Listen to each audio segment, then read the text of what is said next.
Welcome, foolish mortals. How's everybody doing? It is a beautiful Monday. I don't know how it is out there, Shabby, but today it hasn't even gotten to 80 yet here. It has here roasting today. Really nice day. Has been all week. Yeah, it's gonna be good. Hey, Luke, what's up? How you doing, brother? Darth Rock dropped by yesterday, apparently, or today, or tomorrow in his future. I don't know. At some point last night. Left Coast, how you doing? A gentlemanly discussion. It'll be very gentlemanly because we're not going to allow Hasbro to talk. So Hey, Fabulous, how you doing? Hey. Mr. John Joker, what is up? Gilster, how you doing? Everybody coming out, saying hey.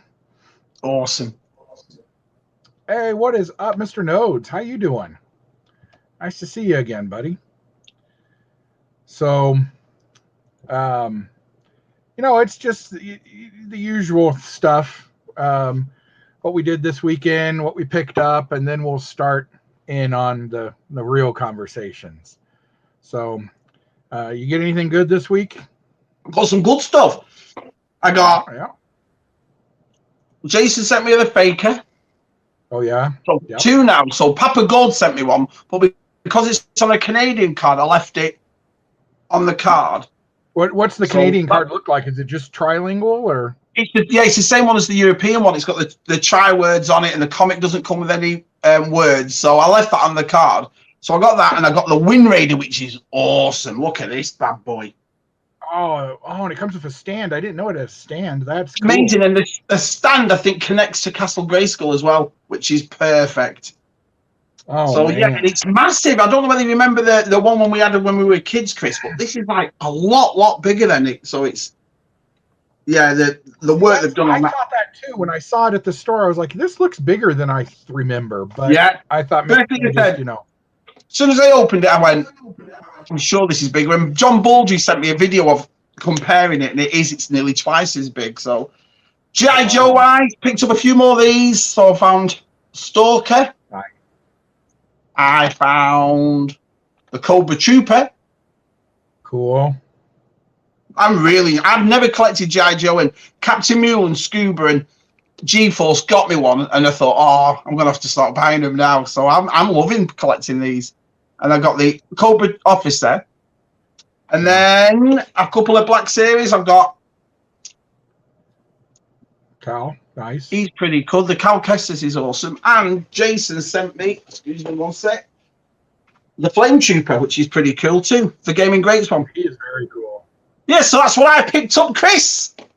Cool. Not bad, not bad. I got some stuff, but not anything anybody will particularly care about. I did. Now I got a video coming up. You'll see, or it might have been even in today's video. I ran into some Motu figures. Yeah. That were marked down to $11.19, but amazing. They rang up at $6.10. You are joking. No, so I got like a couple Evil Lens. They've got a little bit of ding on the bottom, but I mean these were last year, so I mean they hung there for a while. The card's nice, so but then I price checked the others just to see, and for some reason they were all marked $6.10 as well at Walmart. So I got the new Evil Lyn. Oh man,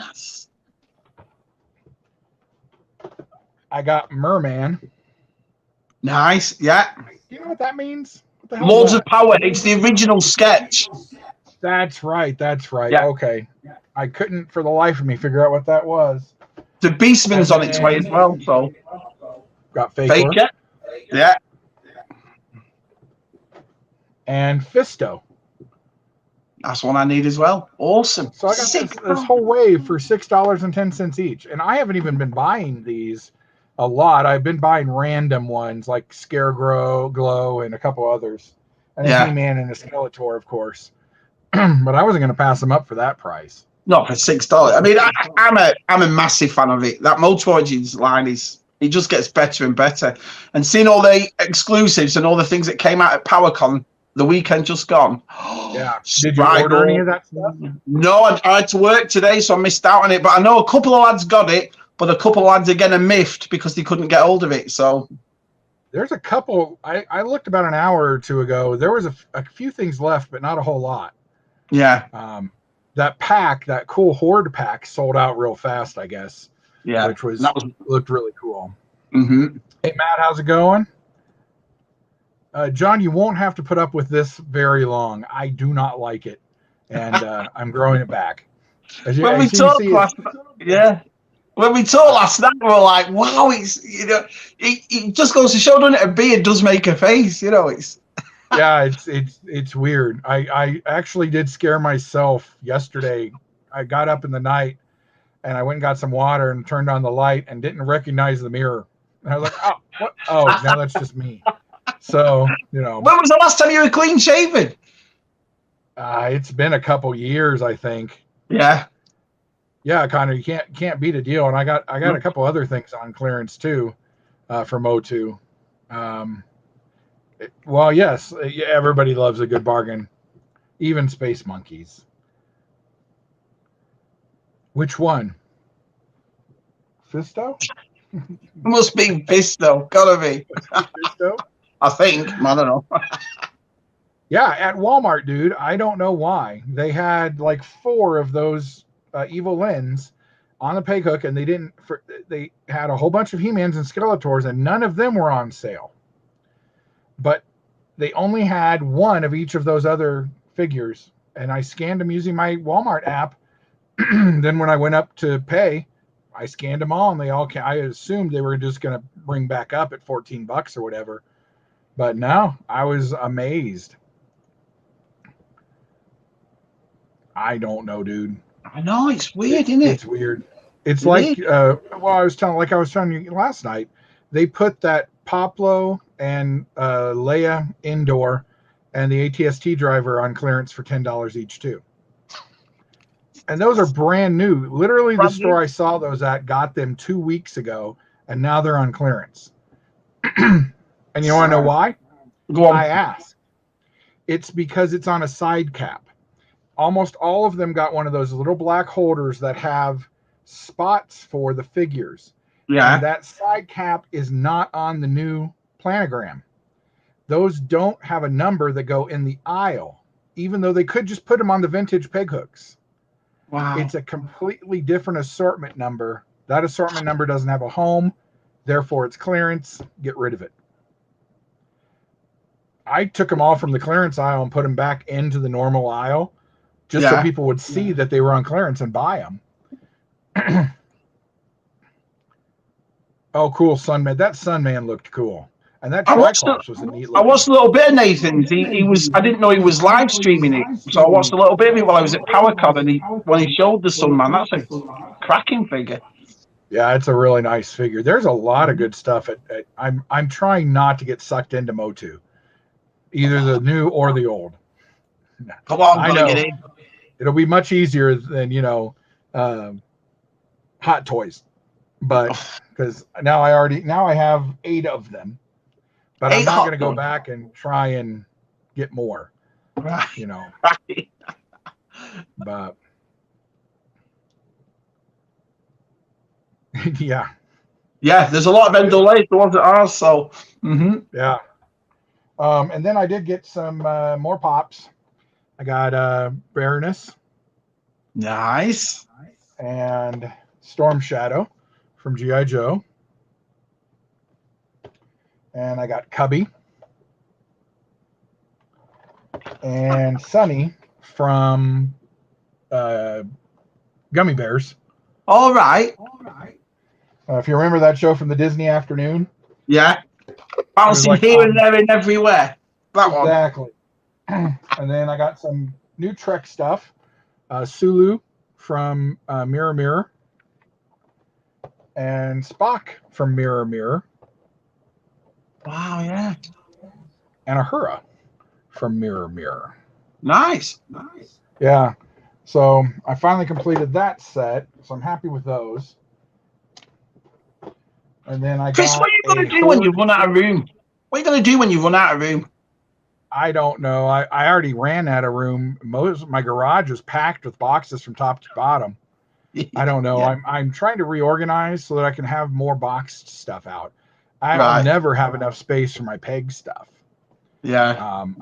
I just decided to make a whole wall of Lord of the Rings from Toy Biz, and I'm going to make a wall of Toy Biz Marvel, and a wall of Indiana Jones from Hasbro. Nice. And that might actually end up being the end of my walls that are blank. We'll see. But got the Horde Dude and Evelyn. Cool. And Merman. Nice. Got that Merman. The last pop I got was Jack and a snowmobile. Oh, awesome. I love Nightmare. Oh, then, yeah, we make a lot of furniture that, so. Usual Mike was kind enough to send me a box, and he sent me a Mego figure I hadn't been able to find around here, which is Journey to Babel Spock. Unfortunately, he popped off his card, but I can fix that. Yeah, it came off clean, so it'll be real easy to fix. But until then, I can open and play with him if I want. The only Mego one I've ever picked up was that one. Yeah. I had to get him, and I had to get Dr. Zaius. I've never been out looking for Mego. I've never acknowledged them, but as soon as I saw this, I thought, I've got to get. I mean, it's the picture on the back. I thought, I have to get that. That's fantastic. And I'm really upset. I got the Martin Freeman. No. From Young Frankenstein, but he was all messed up, so I had to open him on the card, and I never found another one of him. I've got to. I remember you really want him. You showed it. Yeah, I remember you showing that. And then you've seen these out in the stores. Oh, I can't wait. I've seen them. I've watched all the videos on them, but clearance. I cannot wait. $14.97 at Walmart. No idea why. It was the only one they had. Which one was it? It is Which neat. One? Did you get the Batman one or the Back to the Future one? I got the Batman one to start with. I'm going to have to change the channel almost immediately, but... They're so cool. So cool. Oops.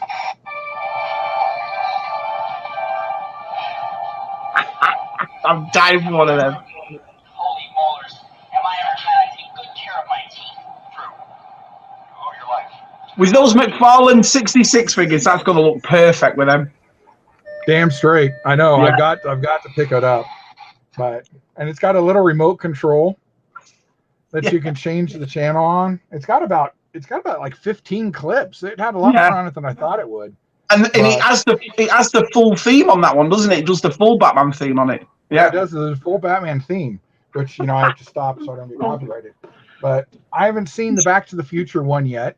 I want to get that. But they said they went out to the full, so how are you getting them on clearance? I don't. It could be another thing like Walmart got it early, didn't know where to put it, and so they clearanced it. It's one of those things where I will never understand how Walmart's clearance stuff works. But for everybody out in TV land, if you see something go on clearance at Walmart, look at the price. Now this says 17. It says 11/19, but down here it has the date that this was taken, which was 7/15/21, which means this was marked down in July. There's a good chance if it's within 2 weeks of when you're looking at it, it's had at least one more markdown since then. And whether or not they print a new ticket, this has been marked down by the computer. Wow. Walmart's computers take automatic markdowns. So that's why this rung up at $6.10, because it probably had a markdown at the end of July and another one in the beginning of August. So whenever you see stuff, look at that price and see. And same with Target. Target sticker is a little harder to read, but they have dates on them too. And they take markdowns, physical markdowns, about once every week or so. So if you see something that has, like says, August 15th on it, go price scan it and see if it's had another markdown that they missed. Right. So little inside there. You can find a lot of hidden Walmart clearances like that. The only thing I found hidden on Walmart was I was meant to be getting the Ecto 1, but I don't know if you hear the story about my Ecto 1 and what happened and how I went through war with, Walmart and FedEx with it. Because I wanted to get these, and these were down to $8.95. So Super Awesome Geek Show bought me this set for my birthday last year. So they're up there, but I won't open them. So I found all these again at that price. But the only one I didn't find was Spengler, which was a nightmare. So I've got 3 out of the 4 of them. So, well, that wasn't a bad price for that. They were down to what, $14.92 down to $8.95. So that was okay. Yeah, and some stores around here got rid of them for $3. Wow. It's just a matter of how much a store has. Yeah. So if you went into a store and they had all 3 peg hooks were packed, they're going to be the ones that are going to mark them down the most. That's what probably what happened then, because I bought there were 3 pegs out full at $8.95, so I bought 3 of them. Went back to get the Spengler, they're gone. They probably put them down. Yeah. The Spengler was the hardest one to find because I did the same thing. I bought a second set, so that I could open one, and I couldn't find the Slimer. I did find the Stay Puft Marshmallow Man though, but at cheap. But yeah, it's especially. This is especially good toward about the 15th of January to the first week of February because they have so much marked down that they physically don't have the time to do it. So I like, that Generation 1 blaster they had last year. Yeah, the stopper. I ended up finding some of those for $1.80. And they were $20. They were good priced, and I couldn't believe it. I check the headmasters every once in a while to see if they've been marked down again, but they haven't yet. But I got a ton of stuff that way, and you can watch and see. There's a couple guys who do channels who just do Walmart hidden clearance stuff, and I've got my mom a couple really nice sets of dishes and pots and pans that they're like, oh yeah, these are $5. Go get them. Hell yeah. For that price, yeah. Yeah. Oh, we're kind of let the chat go. Hey Nate, what's up? Yeah. How good is it, love Nathan? Your Motu collection. Mm-hmm. Poplo, yeah.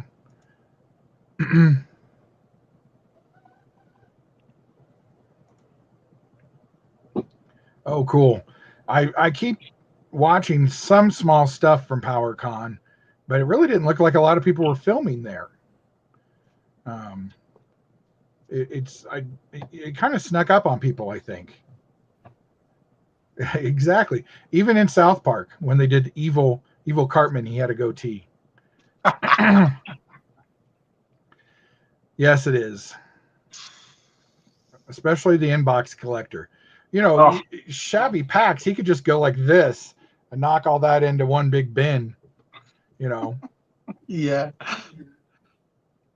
There were some great announcements today, Gary. Did you see that, Shabby? No, you tell me some of the announcements, my friend. What happened today? They announced a couple new sets of retro carded figures. So there's 6 new Spider-Men, including 3 new Spider-Man, a Hammerhead, and a Hobgoblin. Oh, nice. And one other I don't remember at the top of my head. Somebody in the chat will have to tell me. But they're back on those Toy Biz cards, and really nice. Then the second one is, the the early Toy Biz cards on the gray Marvel Universe ones. Yeah, I remember him. Yep. Yep, they've got 6 of those coming, including a Vision and a Tigra and a Falcon. And there are some nice stuff in that. Hey, the only one I've ever I sigh. The only one I ever got for Marvel Legends was the Silver Surfer that was the Walgreens exclusive last year. And my friend Keith had sent me one. But it wasn't until I'd seen What If these past couple of weeks. I've got to get all those What If figures. The Captain Carter, the Hydra Stomper, the zombie Captain America. They look fantastic. Yeah, I think I'm going to end up with at least a Captain Carter and a zombie Cap. So good. Marty Feldman, that's it. Feldman. I get him and Martin Freeman mixed up all the time. I don't know why.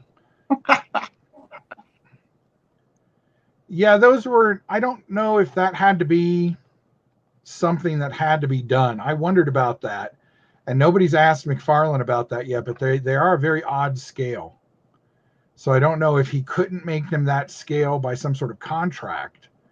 Because as far as I know, Funko still owns the rights to make 3 3/4 inch figures.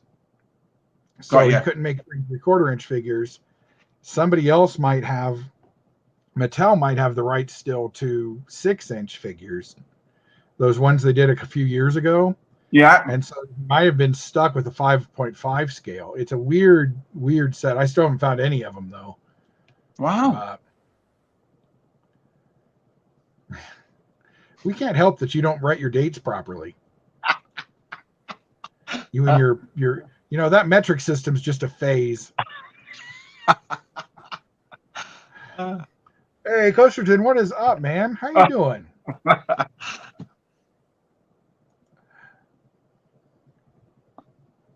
I've got a few things to say about our Walmart.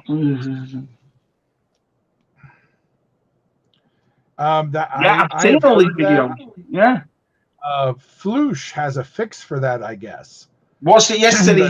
There's a cap in there on the joint, and you take the cap off, and you can just screw it back into it, basically. So. Oh. Yeah, I watched it yesterday. I wondered. So you don't want to be doing that with a $350 figure, though, Chris. Do you know what I mean? It's yeah. a bit dodgy. Oh, a Logan's Run figure would be awesome.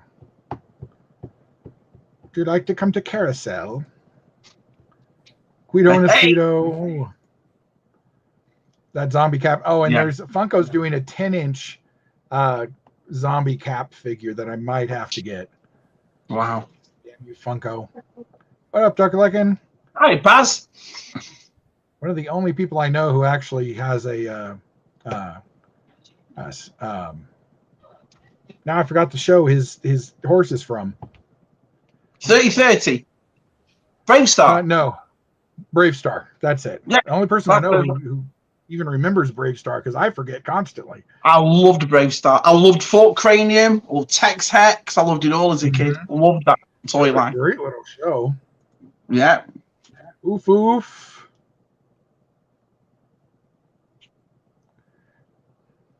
I was, Shabby, the chat was just full of people questioning that Sentinel today. They just ignored it completely and went along. And they were like, look at Galactus. I don't know. They either didn't have an answer for him, or they were just kind of, we've got your money. You figure it out. That's the thing. We're not talking about a $10 figure here. It's $350. And people are getting weak as soon as it comes out of the box. It's loose. That is. I tell you, it's wow. Oh, hey, Terrence. What up, Tez? Yeah. So that kind of brings us into the point of today. So we are going to have a friendly rant. Every once in a while, it's good to get stuff off your chest. It is. To just, it's not hatred on anything. But, sometimes you just have to. And, oops, I hit a wrong button. And sometimes you just have to let it out, or it'll just overflow. Yes, I did it. I killed Yvette. I hated her so much. It flames on the side of my face, heaving breath. If you don't, you'll just erupt and you'll kill people. Brilliant. I love that. But so let's start with an easy target. Let's start with Hasbro. And the bane of, we both hate. While we understand them, we hate pre-orders. I can't stand it. I mean, I understand why. First things first, I want to say is I don't want people to think I hate all pre-orders. I don't. I understand certain pre-orders. If it's a HasLab, I understand that. If it's an exclusive, I understand that. If it's a convention exclusive, I understand that. But somewhere along the line, it's all become pre-orders. And that's the part I was baffled by. I want to show you the lads here. Down there is over 250, 300 Black Series. All at the top, all around there, all over there, all through there. I've been collecting Black Series since day one. I've never pre-ordered one of them, ever. The ones I've pre-ordered started last year, and I've had nothing but issues with them. Nothing. They come in wrong. I've got the wrong address. That this isn't right. They've come damaged. They've come battered. And so I was thinking to myself when I was watching the HasLab, the Star Wars event on Wednesday, you hear them all talking. And as they were talking about the $20 or the $25 standard box figures that anyone should be able to get. They're not exclusives. They're not, one-off. They should all be in the stores. They should all be easy to get. Yet every one of them was a pre-order. So I'm sat there thinking, why? Why all these pre-orders? Why do I have to take something that for the past 10 years I've been easy enough to get and walk into a store and find one? Now suddenly I have to pre-order a figure. So then I listened to what they said, and then they said it's not out till March or April next year. A $20 figure I have to pre-order now for March or April of next year. I was just thought this has gone ridiculous. This has gone absolutely ridiculous. I put a thing out for Walmart about 2 weeks ago, and I filmed it and started laughing, saying it's an absolute joke in here. And the amount of people across Twitter that sent me videos and their pictures of their Walmarts, yet they'll do these events but not put anything in the stores.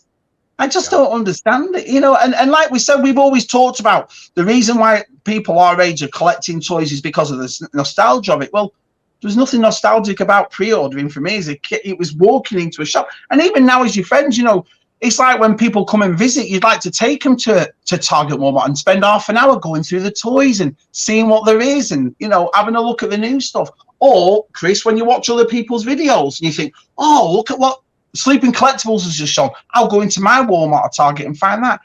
And nothing. And I rant and go on about it. It's because I'm a collector. This isn't new for me. I've been collecting like yourself, Chris, for years. You know what I mean? And I just find it amazing how lazy they're getting. They're just getting really lazy, and it's upsetting in a way. In Coastergen, they tell us that raw materials are hard to get, and it's hard to ship stuff because China's docks are closed and things like that. Well, that doesn't seem to hurt the Barbie aisle or the game aisle or the preschool aisle. And like you said, on my next hunt, I'm actually going to do a full Walmart toy department walk. Yeah. And say, here you go. Here's what's full. And then walk over to the boys' aisles and they'll be empty. I'm going to be honest, Chris, the best thing that happened to Hasbro in a way was the pandemic. And what I mean by that is I remember these being empty before the pandemic. Do you know what I mean? I remember a couple of years when we started with the Pally Boys, and I remember talking with the lads on there saying, this is crazy. There's nothing on here. Well, what's it? Oh, Shabby, you must be so lucky living in America and finding all this stuff. And I remember saying back then, this is before the pandemic. No, I can't really find anything, to be honest. I think Hasbro were rubbing their hands when they saw that because they can blame it on that. But it's like what you've just said, Chris. You walk down the next aisle and everything's there. Well, they all come basically on the same boat. So I just don't understand it, They always say to my kids, Revelations came out, The Bad Batch came out, the Rebels, they all loved him. I've got two little ones, and they turn out, oh, Shabby, will you take us to the shop and buy us something? I can't find anything for him. So I don't believe that kids don't collect toys anymore. I believe that kids aren't interested because they're not there anymore. Turning around to old Lucy and saying, oh, I'll buy you a figure. When does he get here, Dad? March. What? Do you know what I mean? Yeah. And it seems to be that Mattel doesn't seem to have this issue. You know, there's wrestling out there. It may be not stuff people want to buy, but it's out. Motu is out. Randomly extra figures, but there's always He-Man and Skeletors, and at least in my area, Battle Cats and stuff to buy. Well, the Wind Raider I just found. Motu's not having an issue at all. Yeah. And I started with the Motu Origins, and I know a couple of lads have sent me stuff here and there, but I've practically got most of them since it started because I absolutely love that. But it's the same way as we were talking about the 3PO, they can't Hasbro, we can't afford to see back anymore. We can't do it. Yeah, you saw the Motu Origins yesterday. They're all CVAC, you know. Jitsu's Handy's CVAC. The new Battle Armor He-Man has got a CVAC armor on it. It's like, I don't understand it at all. You know, you're having problems with that center like we've discussed. There's nothing in the stores with them. You know, I don't know why they do these events, Chris. I don't understand it. And the one that the biggest thing that I want to rant about is how can a pre-order run out? That's the one that gets me. That is the one that gets me. I completely understand it if it's like something for the upcoming New York Comic Con. I get that. They probably only made a few thousand. But they're telling us that new 4-pack of Stormtroopers that don't even come on cards and come in a box is sold out. That doesn't even come out until next year. But make more. These are not boxed and ready. Well, saying that, when that event was on Wednesday, they should have turned around and said, oh, if you want these 4-pack Stormtroopers, which is nearly $45 for 3 3/4-inch figures without a card back on it, which, again, I think is very expensive. Do you know what I mean? Well, you're going to have to get it. But so you're paying about $11 a figure. It's actually 4 figures. It's 3 basic Stormtroopers and a Sand Trooper. Right. Well, that's my point. They should have said then, but you got to get in quick because we've only made a limited amount. But when my friends in England and over here, they, you know, you get your first hour for your premium members and everybody else afterwards, and nobody else can get them. And then there was a couple of premium members that couldn't get them either. And you pay your $50 a year, they can't get them. You know, I just don't understand it, you know. Well, and today was even worse because the Marvel guys were like, okay, you're a Hasbro Premium Plus person, which is that another level of that? So you're a Plus member, you're a member, and then you're a Plus member. They got an hour to order them before everybody else, before the Hasbro Pulse people got them. Then everybody else can order them. So now they're doing even more staggered things. It's baffling. Why do you think this is happening? Do you think it is the HasLab that, because the HasLab has come along and they've made millions off this?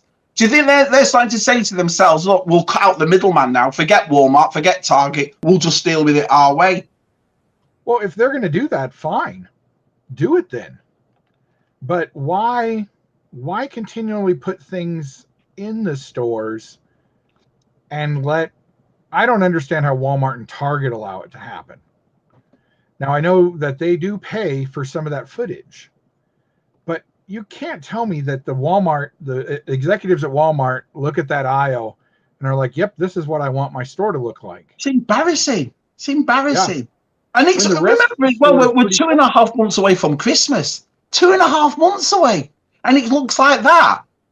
I've heard some pretty weird rumors from some friends who work at Walmart that say that the distribution centers are actually holding toys because they're so afraid they're not going to have anything for Thanksgiving for the big sales that they're going to start shipping huge amounts of toys at the end of October. And that there'll be so much that they'll actually have to start restocking the toy aisle every night physically, because there'll be so much toys in the back to move. If they don't actually start selling, they're going to get screwed and they're going to have them piled places. So he said that, you know, kind of down the main aisle, they always put those big grids of stuff. Yeah. He said they've already got a layout that entire thing is going to be toys, but it's not set up to be like Barbie and stuff. It's set up as dolls, action figures, cars, so they can put whatever they actually have onto these big gondolas running down the middle of the aisle. So, and I know that's happening at Ross, because a friend of mine who works at our local Ross said, no, we've already got toys in the back. Yeah. We've got 4 or 5 pallets that are just sitting there waiting because they've been told they're not going to get toys this year like they usually do. And it's, I don't know if that's true. That's weird that you do want fourth quarter sales to go out good on. Yeah. But that could backfire on you huge if people are used to you not having something and they're just going to go to Amazon because they can get it there. But I think that's the way it's got. I mean, if Hasbro came out and said, listen, we've recognised that the only people that buy mostly our products is adult collectors. So what we're decided to do is just sell it purely online and all this. Then I would say, you know what, fair enough. That's the way, times have changed. That's the way it's going. But it's the fact that they don't tell us anything. The word distribution has been flouted around Hasbro for years now, for absolute years. I remember convention after convention, everyone standing up and asking them, have you sorted out distribution? Well, we're figuring that out. And they give you the same spiel every time. Well, we're figuring it out. We're getting there. And so this was before, like I say, the pandemic. This is what my issue is. They keep saying that, well, children don't really spend, money on toys anymore. Yet we have to go down a children's aisle to find it. Do you see what I mean? So it's like the Minions stuff from selling, the Toy Story stuff from selling, the Jurassic Park stuff from selling. Exactly. There's stuff in the toy aisles that is selling all the time to kids. When I go there and they basically walk past the Star Wars section because there's nothing there to go over and look at something else. I noticed months ago they took that little, they have those little flags that go down the aisle, Star Wars, Transformers, and they took the Star Wars one down months ago. And I noticed it and took a picture of it and stuck it in a video as if to say, they've taken that down.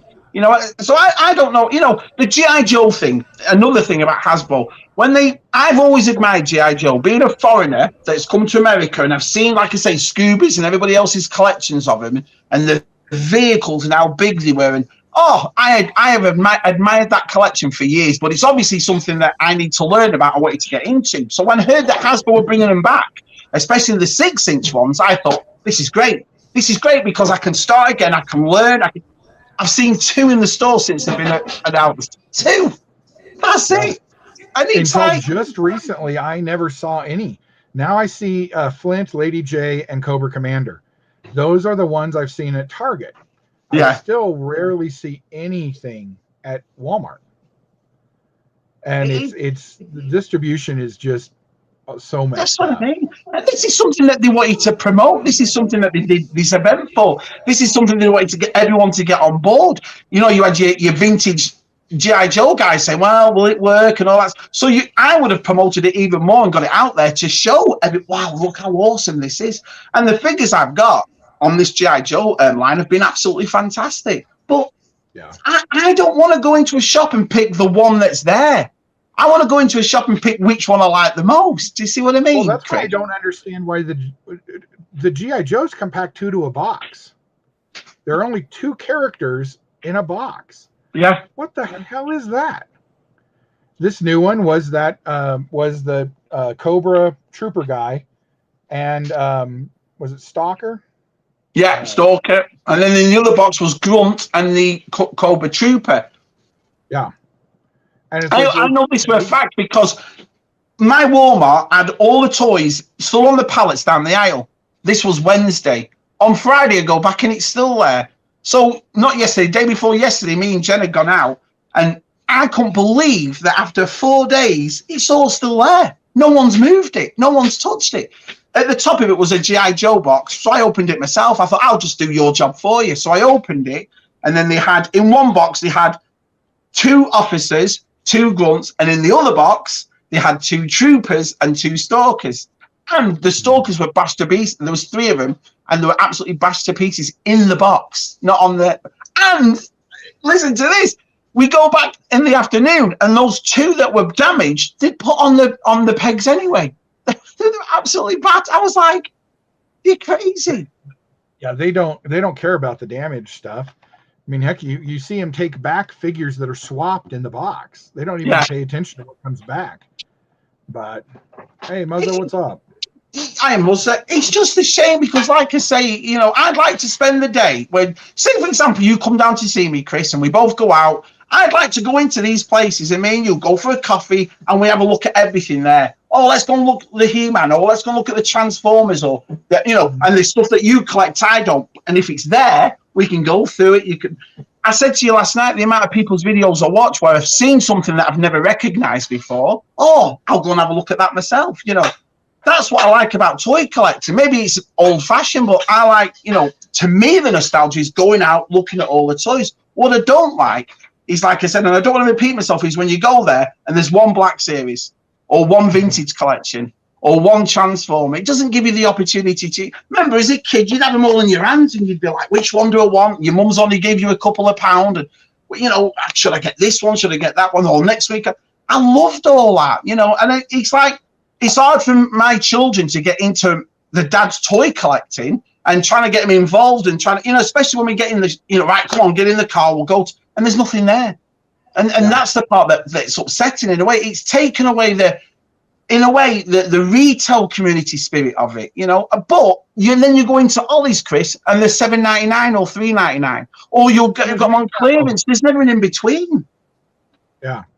I mean, where did all that stuff at Ollie's come from? You could have shipped that to Target and Walmart and filled your shelves, even if you wanted to sell them to Walmart or Target. Yeah, $12. It doesn't make any sense to me. They keep saying Star Wars. A lot of people say, "Oh, well, Star Wars doesn't sell much anymore, Shabby," but I disagree with that. I think it does. Yeah, what doesn't sell is like Mission Fleet. A bit of a. But we collect them anyway. It's funny that, because I was saying I don't like, the last two sequel movies, but the figures were awesome. That Zoe Bliss was awesome. The Sis Trooper was awesome. That Jana was a great figure. So it's not as if we wouldn't stop buying the figures because of those movies. It's... No, Brian, it's everything. Everything, right? It's so annoying. Oh, Si sent me pictures of Smiths, and he sent me those videos. And I just could not. Now, granted, a lot of people are going to say to me, well, Smith's is a toy store. But these are toy aisles. They should be packed. They should be filled, I know. Marc, Blue Harvest, he shows me those pictures and stuff from Smith's, and I'm like, that's a series. We haven't even gotten that series yet. How do you have that on the shelf? He's like, there was like 30 of them. I'm like, fuck. Why should I have to have Marc go to Smith's for me to pick up stuff that I can't get at the Walmart down the road from my house? The Bad Batch, absolutely loved it. A Sarge Ventress, I've been waiting for a Sarge Ventress to come out Black Series since the beginning. Or a Sing and a Sarge Ventress. I just thought, the way those characters look, they are going to make awesome Black Series figures. I turned around, the Bad Batch came out, our Simon goes into Smith's, picks up a Sarge Ventress, picks up Hunter, and picks up Crosshair. Messages me and goes, Shabby, I've got all three for you. I have never seen him in GameStop. I've never seen him in Target. I've never seen him in Walmart. He just walks in, and there's about... And I said to Si, was there one or two? And he goes, there's about 3 or 4 of them. Yeah. It's just crazy. I have 2 Bad Batch figures. I have Hunter, and I have that trooper guy, the random trooper. I found those in April in another state. I went to Kansas on a toy hunt. I found those 2. I've never seen that wave again. Now, I still have it on pre-order from Big Bad Toys, and they tell me it's coming this month, which I don't believe. But I haven't seen that Lando Calrissian wave either. That supposedly came out like 2-3 weeks ago. The way I work it out is eventually it'll come. I remember I just said, that's it. I'm done with pre-ordering. I'm finished with it, The only one thing I've got left on pre-order is Bodhi Rook, which I needed for the Rogue One, so I was dying to get that. But I've learned patience in this game. You know what I mean? I remember the Cal Kestis, the deluxe one I just showed you. If you don't pre-order it, Shabby, it's going to be $80, $90, which it did go up to. But eventually, you walk into a store and you find it. The Gamorrean Guard, the General Grievous, the what was the other 2-pack? The Heavy Infantry Mandalorian. I waited and waited and waited till eventually they were on Amazon for $30. So what I'm going to do now is I don't need to be, Chris, an up to date, toy collector. I don't need to have the latest and greatest right now. I can wait for a couple of months. Do you see what I mean? That's what I'm doing too. That's why I've gone through and I've canceled some of my pre-orders that have just been lagging, because I'm like, you know what? Well, and I'm also trying to become better at having holes in my collection is okay. I'm a Has to be, I'm a doesn't it? very Has to be. bad completist, which is why I have thousands of pops. Yeah. But you know, I'm just not going to have a sausage of interest. You know, it's just not. I'm not going to get because I'm not going to pay scalper prices for it. Oh, that's what I won't do. I refuse to do that. I agree. You know, if I'm what at a con and I haven't bought anything else, and I'm like, oh, okay, $35 isn't too bad for her. Then I'll get her. Exactly. $10 and you're at a convention, I understand. But when I'm spending expensive money on toys that have been out 6 months, the same price as Vintage Toy Rush is getting pristine vintage stuff at the same price and easy to find a 40-year-old toy. That's where we have an issue, I think. That's the one that really gets to me. You know, it comes out and so what was it? The Mandalorian. And this is the one I really wanted. The biker scout where Baby Yoda comes in the satchel on the bike. I have the other one and I've never opened it, and I really wanted that one to go with it. So I pre-ordered that, and about a week after, it completely gone. Completely gone. My pre-order I couldn't find it. So I messaged Amazon and said, oh, you know, I pre-ordered this. It should be coming, blah, blah, blah. I'd like to know where my order is. So they checked it and came back to me and said, oh, yeah, unfortunately, we've run out. We've had to cancel the pre-orders. But there are third-party members on Amazon that you can get them from. So the cheapest one at the time, that was $49.99 to buy. The cheapest one was $119. And I just thought, this is crazy. This is absolutely crazy. A toy that's out now, that's not even out because it's pre-ordered, I can get off a third-party website for nearly 3 times as much. It takes the fun out of it. Website. I don't like that about Walmart either, because I'll go in and say, oh, Walmart does have this, and it's some third-party person. Yeah. Like, why does Walmart think they're Amazon and they need to sell other people's stuff for them? This isn't eBay, it's Walmart. Show me what you have in stock and let me buy it. They had Castle Grayskull on there last week for $183. I never saw one of those in a store. No, I never did. Not once. I have 16 Walmarts around my home. Never saw one of them. I don't know. How is that possible? And then you hear Sleeping runs in and he finds an end cap of them. Yeah. Well, that it's patience now. That's what I'm learning is patience. Gotta be. I need, now the only thing I'm not going to be patient for is the first time I see that NECA Gargoyles Goliath, I'm buying it no matter what. Because normally I'd be like, I'll buy that next time. I'm going to get something else this time. No, I'm buying that. It's going to sell out, and if I don't, I'm going to fall behind, and that will just piss me off to no end. But there's another thing too. There's some toy lines or toy companies that I've never bought. I mean, I've never bought NECA. I'm not really a Turtle fan, and there's nothing on NECA that I really wanted. Then they made the Defenders of the Earth. So as a new person, as a toy collector who's never had NECA, I thought, oh, I'll get them. They look awesome. But I'd like to see them because with me not buying NECA, I hear all the horror stories. Well, the plastic's not as good, shabby, or they break as soon as you take. So I went to have a look at them before. Never saw them. I saw the Phantom once without the whole line. So I thought, oh, they're coming in. I'll wait till they get 3 or 4 of them, and then that was it. Never saw them again. And I just thought, this is crazy. So now I'm not going to buy them simply because I can't buy them. They were $11. On clearance. Why were they on clearance? They sold out before. But what was weird was I did a video on that. Those and the Doc Brown, the Ultimate Doc Brown, a Rhino Alien, and a King Kong, all from NECA, got marked down to $11 at Walmart.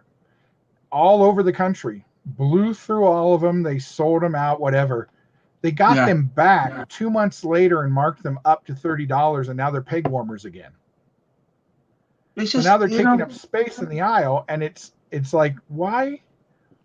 Who's running? I ran. I was a district training store manager for KB Toys back in the day. I had 17 stores that I had to teach them how to do stuff, how to inventory, how to keep stuff ordered, all that stuff. We never had this kind of problem that you just didn't have toys.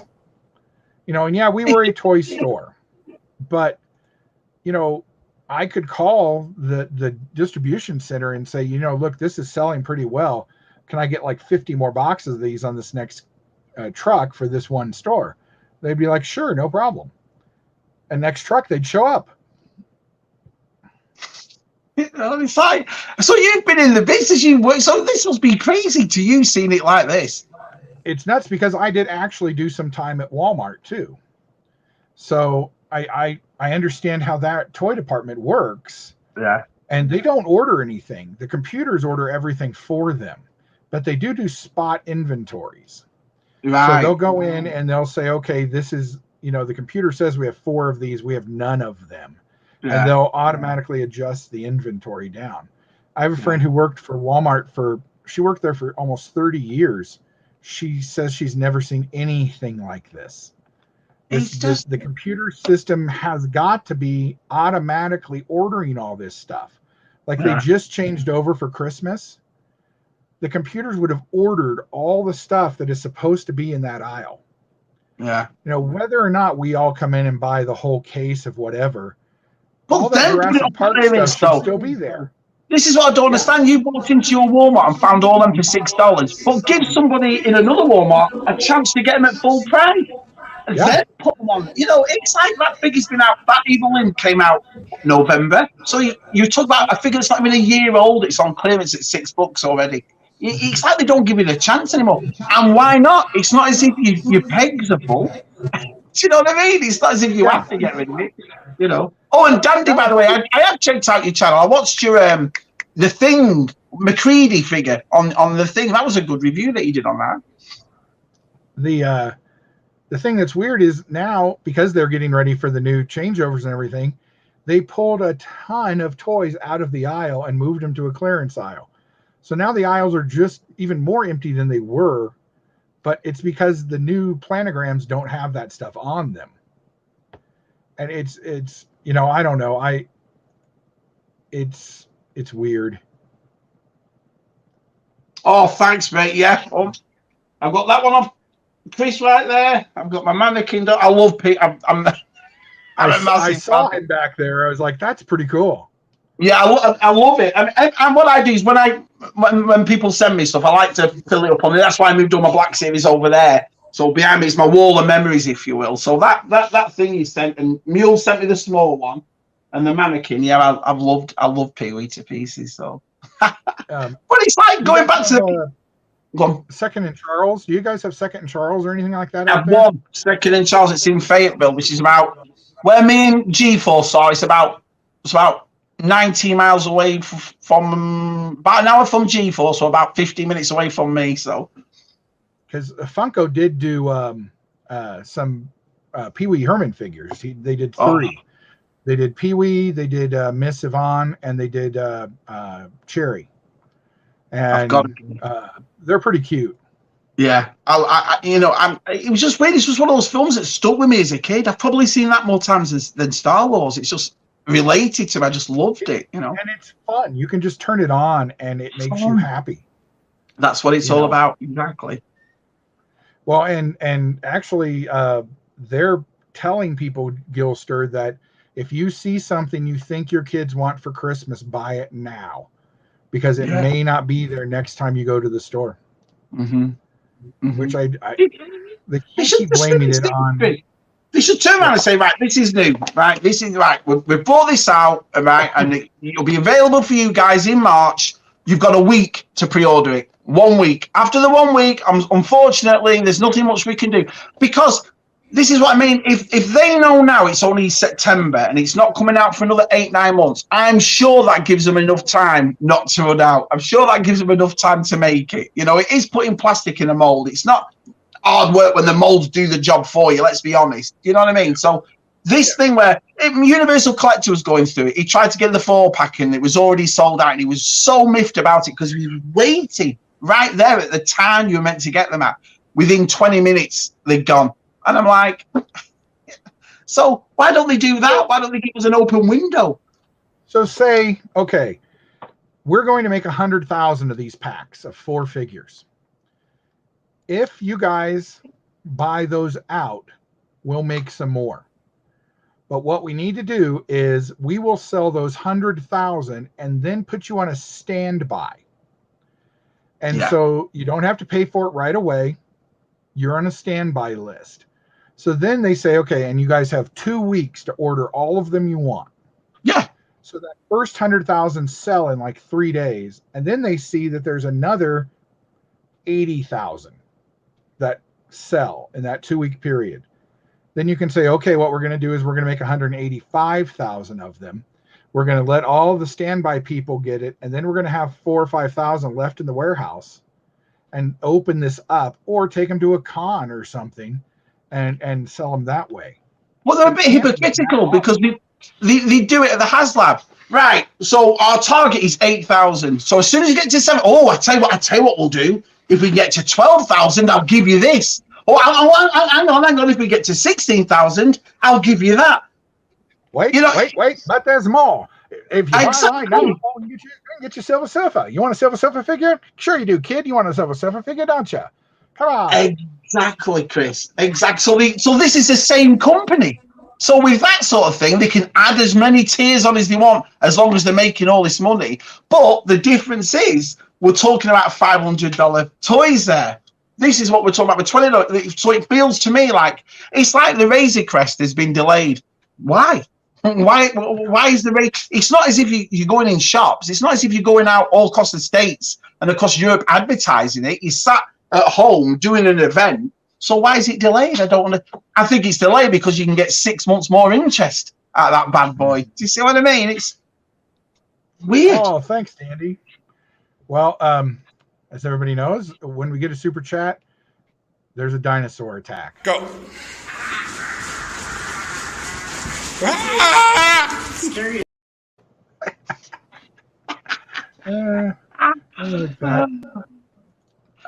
But yeah, because it's not like they're shipping them to Ohio to ship them out. They're going to San Diego. They're going to be shipped FedEx or whatever they're doing from San Diego. They're not going to ship them, from wherever on the West Coast they're going to drop them from China. Yeah. So it's not like they're being shipped to Indianapolis and then have to be repackaged again and then shipped again. These are all going to come in individual boxes and ready to slap a label on and go. It should be taken off the truck, put a shipping label on and go. You know how much they weigh, and every single shipping label should be made and go. But it's weird as well because you're worried about the Unicron, all the paint coming off the Unicron. Oh, the paint's not good on it. The paint keeps flaking off. Now you're hearing about the knees on the Sentinel. And like we said, Chris, we're not talking about $20 toys. We're talking about such exclusive toys, they can't even put them in the stores. These things should be immaculate. These things should be presented and come so undamaged. But to have loose knees on a toy, I'm like, wow. And then some guy who's big on YouTube, the Fusions, we all know, he's showing you a video how to repair it, even though you've just got it this week. It's like, what? Why is that his job? Why should the Floosh have to come on and say, okay, here we go. Here's how you fix their broken toy. Sailor Man. I think the issue for me, Chris, is it just the not knowing. They never give us any answers, and I think that's what. So us lot have to get together, and it's us lot with our conspiracy. So, well, Shabby, it's this. Well, Chris, it's that. Well, this is that, something that. But no one actually knows the reason why, and I just don't understand why they just won't come out and say something. Do you know what I mean? Yeah. I feel sorry for these people, like I said, that have been spending so much money on aftermarket, on scalper prices just to get that toy, only to find a couple of months down the line it's in a store, or you find it on clearance, so it's on Amazon for the retail prices. It's a shame, to me the only people who are winning here are scalpers. That's it, because they're buying it, they're getting it, and they're selling it for what they want. $15 items, people are selling at $50, $60. The prototype Boba Fett and the Darth Vader, they just shot up and they were only out that week. And I'm like, this is so bad. Yeah, never saw one. Never saw one of those. I got the Darth Vader back in the day because everybody thought it was stupid. But then this one comes out and they're like, oh, I got to have it. I was like, well, yeah. And the Stormy sold out straight away. The Stormy went. Again, a field and it sold out. Yeah. Oh. Hey, what up, brother? Thank you, sir. Where is that button here? Go. Scary. Brilliant. Stole that idea from sleeping. Hey Dave, what's up? Hi, Dave. Yeah, and I'm getting tired of. I don't want to talk to marketing people, especially the Star Wars ones. Have they seen Star Wars? Do you think they've seen it? Do you know what I mean? I just, I read a lot of Dilbert, and working in retail and stuff, I understand what marketing people are. Yeah. They're used car salesmen, and that's all they are. They're there to tell you what you want to hear and give you just enough to keep going. And that's exactly what the Star Wars guys do. They're like, oh, well, you guys have been asking for this. So here, don't you feel better? We gave you Lobot. Are you happy with Lobot now? And we gave you Bib Fortuna. See? And I'm fine because I collect mostly vintage collection. But even I was sitting back saying, what the hell are these repaints? Yeah, I liked that credit collection thing from The Mandalorian, but I don't need another wave of them. No. Well, why not? Now you can get Mandalorian with a blue cape, Chris. Now you can get with a blue cape. It's like... And mud. And then I can get a mud-covered one. And, the first year The Mandalorian came out, we got nothing, as you remember. It was not until the Christmas after everything started to come out. So that means within about 16 to 18 months, we've had 6 to 7 Mandalorian figures already. And it's like one of those exclusive, one of those credit collection ones was the Mud, Mandalorian in Mud, which was cool 2 seasons ago. You're giving it me now. The novelty's worn off. You saw Quill everywhere because everyone knows that spoiler alert, if you haven't seen The Mandalorian, I apologize, that he died in the show. Year after, there he is on the pegs. You're like, he works. You know what would have, going back to when we were kids, you know what would have made that Mandalorian with mud figure cool? Go on. Is if you sprayed him with cold water or warm water and the mud came off. Yeah. And when it dried, it came back. Yeah. Hot Wheels used to do that all the time with stuff. We had Transformers that did it. Yeah. You give me color change plastic on that figure, and I won't complain about it.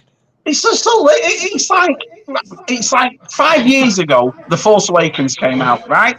Now, whether you like the movie or not, one of the best experiences I've had for Star Wars was around The Force Awakens. It was back, all the stores were back. And I remember it was September when they did this first Fan First Friday. It was in September. You'd walk in, and the place, Toys R Us, Walmart, Target, they all had their own events for Star Wars Fan Friday, and they were absolutely packed. Black Series, 5p away.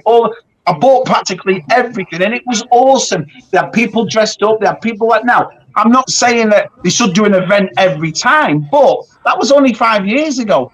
Now you're giving us figures for that was you. So you got the figures before you saw the movie. Now we're getting the figures 2 seasons after you'd seen it, and it's like I don't understand that. That doesn't give because we used to get the figures and go, "Wow, who's Rey and why she got a lightsaber?" It gives you that the speculation before you see the movie.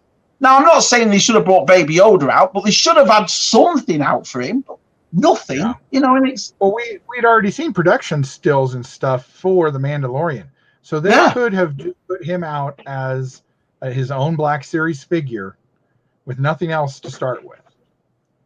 And that would have been, everyone would have been fine with that, I think. None of us saw Baby Yoda coming, and you can really tell that Hasbro and Disney got so burned by The Last Jedi and Rise of Skywalker that they were afraid to put anything out. And they were not prepared for Grogu. No, they were not prepared for, and they should have. You can look at that. I looked at that and was like, every freaking little girl and teenager and woman on the planet will want one of those things to hug and squeeze and pet and call George. And, and I was like, oh man, they better have stuff. And Funko was the first. It took Funko 4 months to get baby Grogu's out. But now, Grogu's everywhere. And you go and look at, Batu over in Disney World and stuff, and there's just tons of it, and it's not selling anymore because as soon as they could get posters and t-shirts and hats and some plush stuff out real fast, And so they flooded the market with that stuff. And then, you know, it died off. And I've always said that what happened to Star Wars was the movies came out too fast. It was weird. It was, you know, but the thing is, it didn't take 5 minutes to make. It took all year to make. So you think you'd work with Hasbro and say, right, we don't want you to release Yoda, but this is what it is. And so, but we would like you to release The Mandalorian, IG-11. Do you know what I mean? Get Quill out there and, right, nothing at all. The IG-11, like I said, and then what they do is because they had so many left, I think a lot of people didn't really buy them because they knew what happened to him, but then they're adding them onto the credit collection, which is fine. Listen, I'm all for, like I said in the last event, repaints and repacks. That's been the same since we were kids. The Masters of the Universe is practically all repaints. G1 Transformers is mostly all repacks. You know, they bring out the same mold in one or two things. But not every figure. Not when you sit there and tell us that the technology of this face sculpt and what you can do now is so advanced. You tell us this, but then you give us 12 figures that we've already had, or you know, and then the archive's the same way. I understand the archive, but the idea of the archive is to upgrade them a little bit. So hopefully the 3PO that comes in the archive will be the C-back one, you know. So we'll see. It'd be nice, and I'm all for. I am a big card back person. I don't particularly like the Black Series figures because they don't have pictures on the side. And I'm an inbox collector, and now I just have this row of red in here. Yeah. And I'm actually thinking about moving it somewhere else where I don't have to look at it all the time because it annoys me. Right. But I will buy those stupid. I mean, I always say you put those all the Black Series figures on normal card backs. I'll buy them all. Yeah. And I usually do. And I'll buy the credit collection ones when they come out because I got the other ones. And I love the card back. The card back is cool. You know, using the pre-production photos and stills and stuff. I love that. But, you know, that's not the only thing. You know, what exactly is coming out for Christmas? I have no idea. I mean, it's funny how they do the Hasbro Rancor in October. I thought they would have done something. So it gives you a chance now to have a look at it and see what it is. But they've left that till October, which I thought was strange, you know, especially because you're going to look at least $350, $400 for it. It's not going to be cheap. And they want that money. Obviously, you've got a month before November and Christmas it. So I thought that was strange. But apart from that, I've not seen any of the other waves. I wanted that Aura Singh, you know, and I still haven't seen the Zero from the Mandalorian, the robot. Never seen it. So they're talking about these new waves or pipelines that are coming. I haven't seen the bloody last two waves. Do you see what I mean? It's crazy. Yeah. And when are you going to see them? Next month at Ollie's. Oh, that's my whole point. That's my whole point. You know, that Moloch, we've got so many of them at $7.99 that were selling at $40 in Target. You know what I mean? And I just walked in and found, what was he called? The bad guy from Solo who played the, what was he called? Dryden Voss. He's in there at $7.99. You know, this is nice because I said I'll never open my red and black boxes, so I'm buying them again if I can find them cheaper and open them up. But I don't know. Poor Patrick. Yeah, you can't expect me to buy your Rancor that you're not going to ship to me till next September or October, by the way, probably. Instead of buying Christmas presents. That's what I've got 4 kids. You know, if it wasn't for outside turning around and saying, "Oh well, I'll help you out with it," Shabby, fair enough. But that you see, that puts me in a predicament because I'm a Black Series collector, so I'd like the Rancor, but you know, after seeing what's happened with the Unicron and after seeing what's happened with these knees on, I'd be, especially someone in my position that, you know, or there'll be people out there that have saved up and really want this, and I would not be if it came if it was a little bit loose or something. I want it to be immaculate for this price, you know. Exactly. But I trust them more than the Hasbro people. Yeah. The Marvel guys, we say this all the time, they care. Or at least they're really good at pretending they care. They know who the characters are. They know what they're selling. They have them right there. They don't do this whole, you know, I love the whole, you know, well here it is. Here's my new figure. Her. No, they have it in package sitting right there with them. Here's what the package is going to look like. And the Star Wars people are just, I don't know. And They're you just could out. You tell. can see them reading. You can see their eyes going back and forth as they're reading. Yeah, They're not especially this constant. time, Patrick. You could Oh, see Patrick. He every so often he'd look over and he'd say another line, and then he'd look back, and it's like, oh yeah. man. But that's the thing. I mean, a I lot feel, of I people. I feel mean, I don't blame that guy. He's doing his job. Of course he is. But if he's sick and tired of the amount of stick he gets, Jason 02 was telling me he was actually watching the official one, and the amount of dislikes they were getting, the amount of everyone just writing repacks. If you don't like it, watch what people are saying. Look, come out of your shell and look at Twitter, look at YouTube, look at Instagram, look at everybody talking about your product and how upset. We're pissed off and upset because we're passionate about these toys. We collect I these. would like to give you money. I want to give you my money. Take my money. This is what I mean. Okay. I will give Funko my money. I'm not sat here with one or two. I'm sat here with 300 of them. I've loved this line since the beginning, and that's what makes me mad. It's because you put the numbers on it and you put these montages on it, but they all add up. But if I can't bloody get these, it shouldn't be stressful. It shouldn't be like, oh, I'm fed up. You do it all the time. Every time you do an event now, if you watch people on YouTube doing live streams, everyone's like that because you know what's coming. You know what I mean? Target exclusive, we'll never find. But they did turn around and say, but we are putting an X-Wing at $119 on the shelves. And I thought, well, you say that about that, but you can't say about the $20 figures. That's what I knew, Chris. I thought this is never going to change.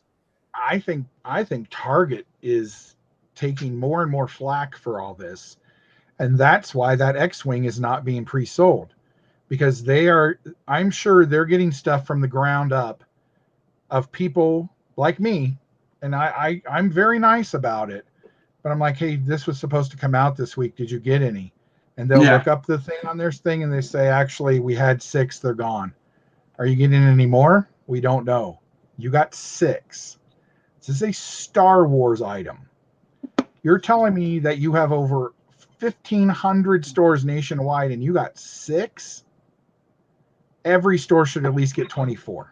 Well, look at what's coming. You've got Mandalorian that's just took off. I mean, we talk about the last 2 sequel movies, but let's be honest, Mandalorian has brought everybody back. Everybody loves it. There's people out there. My family, for example, aren't your diehard Star Wars fans, but they love the Mandalorian. You've got Kenobi coming. You've got Cassian Andor coming. You've got so much more TV and film products coming. Your toys should be with it. That's the thing. This is the part that doesn't make sense. And Connor, I've often said that the industry, when they lost KB, lost a bigger thing than they thought they did.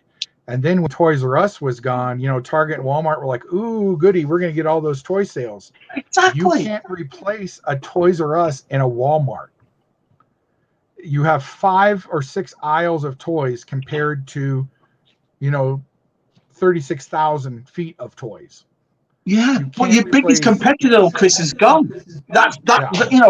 When you're looking at Walmart, only has to compete with Target now. Both of them, for their toy aisles, have to compete with something as like Toys R Us, which is gone. So I would have thought, oh, let's go all out. You know what I mean? Because if this is gone, but I'm only talking. Let's be honest, we're only talking about filling that much on an aisle. We're not talking about filling Walmart. We're talking about filling a space on an aisle.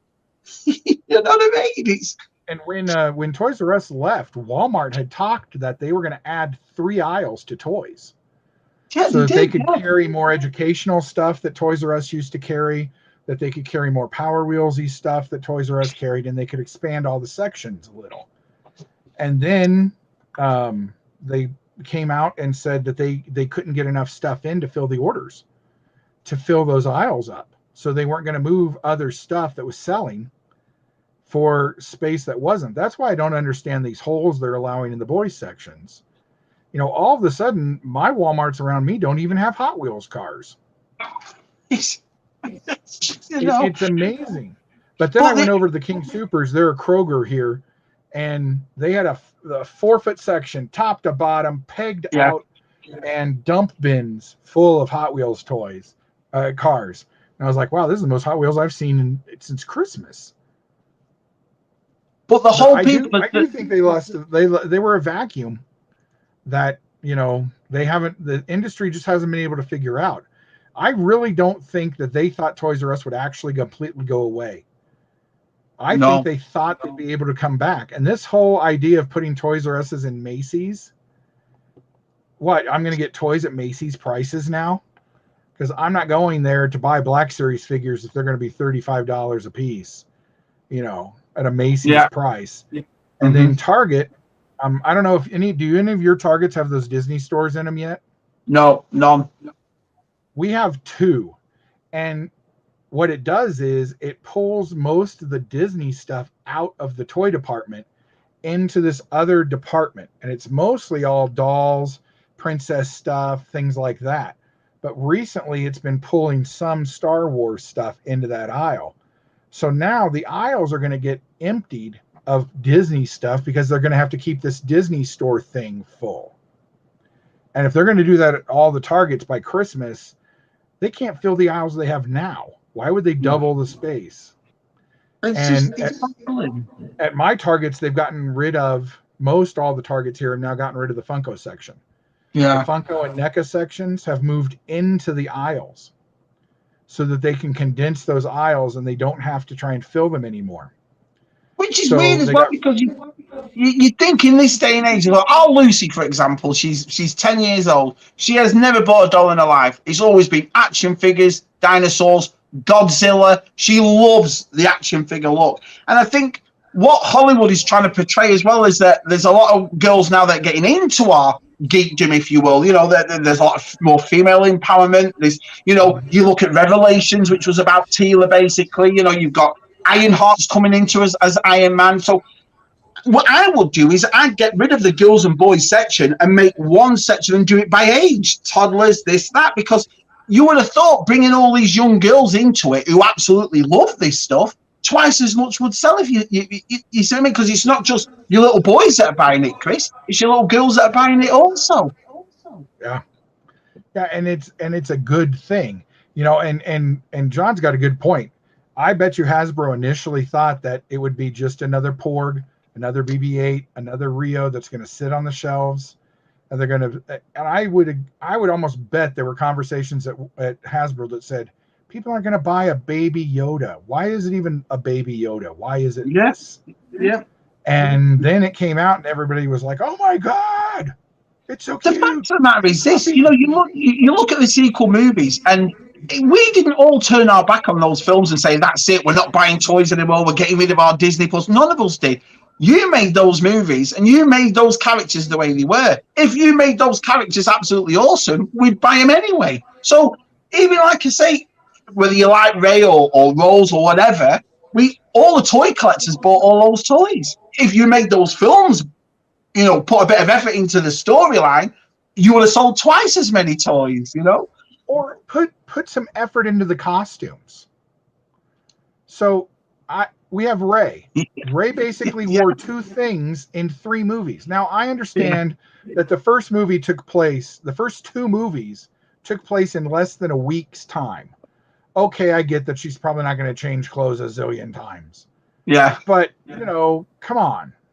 We got that kind of dark grayish outfit at the end of Force Awakens. Yeah. But she just went back to wearing that same junk that she wore from Jakku all the time. It was cream, grey, white. Yeah. And it was the same type of outfit. There was no much You look at Luke or Leia in the original trilogy, those toys speak for themselves. You've got Luke in a beige, Bespin outfit. You've got his X-Wing outfit. You've got Black Return of the Jedi Luke. You've got Farm, all completely different costumes. Didn't work it out, did it? It's weird. Han changed costumes. Yeah, no. Even Han changed from smuggler to stormtrooper to nice Sunday best Han at the end of the movie to Hoth to Bespin to Carbonite to prisoner to Endor. General to Endor. Yeah. Even he had costumes. But look at Poe. He has his X-Wing outfit and that other outfit he wanders around in. Yeah, Finn. it's unbelievable. Calrissian's got more than him. He was in it for about 10 minutes. You know what I mean? Yeah. You know, but then they go and put Calrissian in that same stupid outfit from Han Solo. Yeah, as if the yellow. Lando would still have that outfit. You know, but they felt like they needed to put him in that outfit so they could connect those two movies together. I know, Okay, Chris. fine, but where's my old man Lando in that outfit then? Yeah, they tried their hardest for the cute things. So little Babu Frick, Dio, BB-8. I think it was getting a bit too pogs. You're like, oh, how many more little cutesy things do we need? You know what I mean? It's you know, and you know, yeah, the Marvel guys know how to sell it. They knew they were selling basically a lot of repacks. This thing, they knew it, but they didn't say it. And they put them on different cards. They all looked great. You know, yeah. Well, I mean, that layer come out though, didn't it? The ceremonial layer, but they never showed that. You know, so you spent half an hour telling us about repacks and repaints, but you've got a brand new figure that was out on Twitter today. Why didn't you introduce that? So it breaks up, you know, it breaks it up a little bit. But when we're sat there going, I've got that figure, I've got that figure, oh, I've got that one. Oh, I've got that one. You know, you're like at the end of it, I was on Matt's watching Matt's live stream doing it, and I was like, wow, there's nothing. But it was funny because if you remember, Chris, last year, Vintage Collection was the same as Black Series this year. It was Vintage Collection last year that wasn't getting anything new, and it was all the Black Series coming out. And it's like this year, the roles have reversed. It's now Black Series that are suffering and Vintage doing really well. And you know, I can kind of understand that because I would get it if they release Vintage Black Series, Vintage Black Series, and release one new wave of figures every 2 months. Yeah. And because then I could keep up. Now I don't want them to release like 6 new Vintage figures and 8 new Black Series figures in the same week. I won't be able to. I can't afford that. But I mean, you're right. And then we just get nothing, you know. And you know what's telling is John's right that the Hasbro chat is very toxic. Very. And you can tell they don't want to hear it because they don't put it in slow-mo. But you've got to hear it. You know, me and Jen have our own business here. You've got to listen to your customers. You've got to listen to what people are saying or wanting or, you know, what they need. And this is what I mean. It feels like they do their events and then they do this and they hold their ears. You know, and that's the part I don't understand. You know, it's like if me and Jen made something and someone said, can I have one? We're not going to turn around and say, well, no, I'm sorry. That's, you know, that was a pre-order. This. All right. Yeah, we'll make it. Oh, do you want one too? Hang on. Do you want one? And it's just the way but they won't come out and say it. Why? I would love, if that was the first question I would ask Chris, if I ever talked to him at Hasbro, I would say, how can a pre-order sell out? Tell us. If you came out and made a statement, right, gentlemen, you know, and ladies and gents of the collecting world, this is why a pre-order was out. But it doesn't. So what it's left to is us lot making our own minds up and making our own theories and start arguing with each other. No, you're right, Shabby. No, hang on a minute. You're right, Super Awesome Geek. None of us can actually plan exactly what it is. And we've seen video after video of YouTubers making, you know, what they think the reason is, but nobody knows what the reason is. Just come out and tell us. Then we'd all be happy, you know? Yeah. And I forgot the guy's name. I really like his channel. He used to be a production head for Mattel for Masters of the Universe. Is he Spectre Creative? Yes. Even he's now having a hard time trying to figure out what in the hell is going on. Because at first he was able to explain it very easily because he explained it in ways I understood, which was, this is a box, this is an assortment, it's supposed to last longer than 5 seconds on a shelf.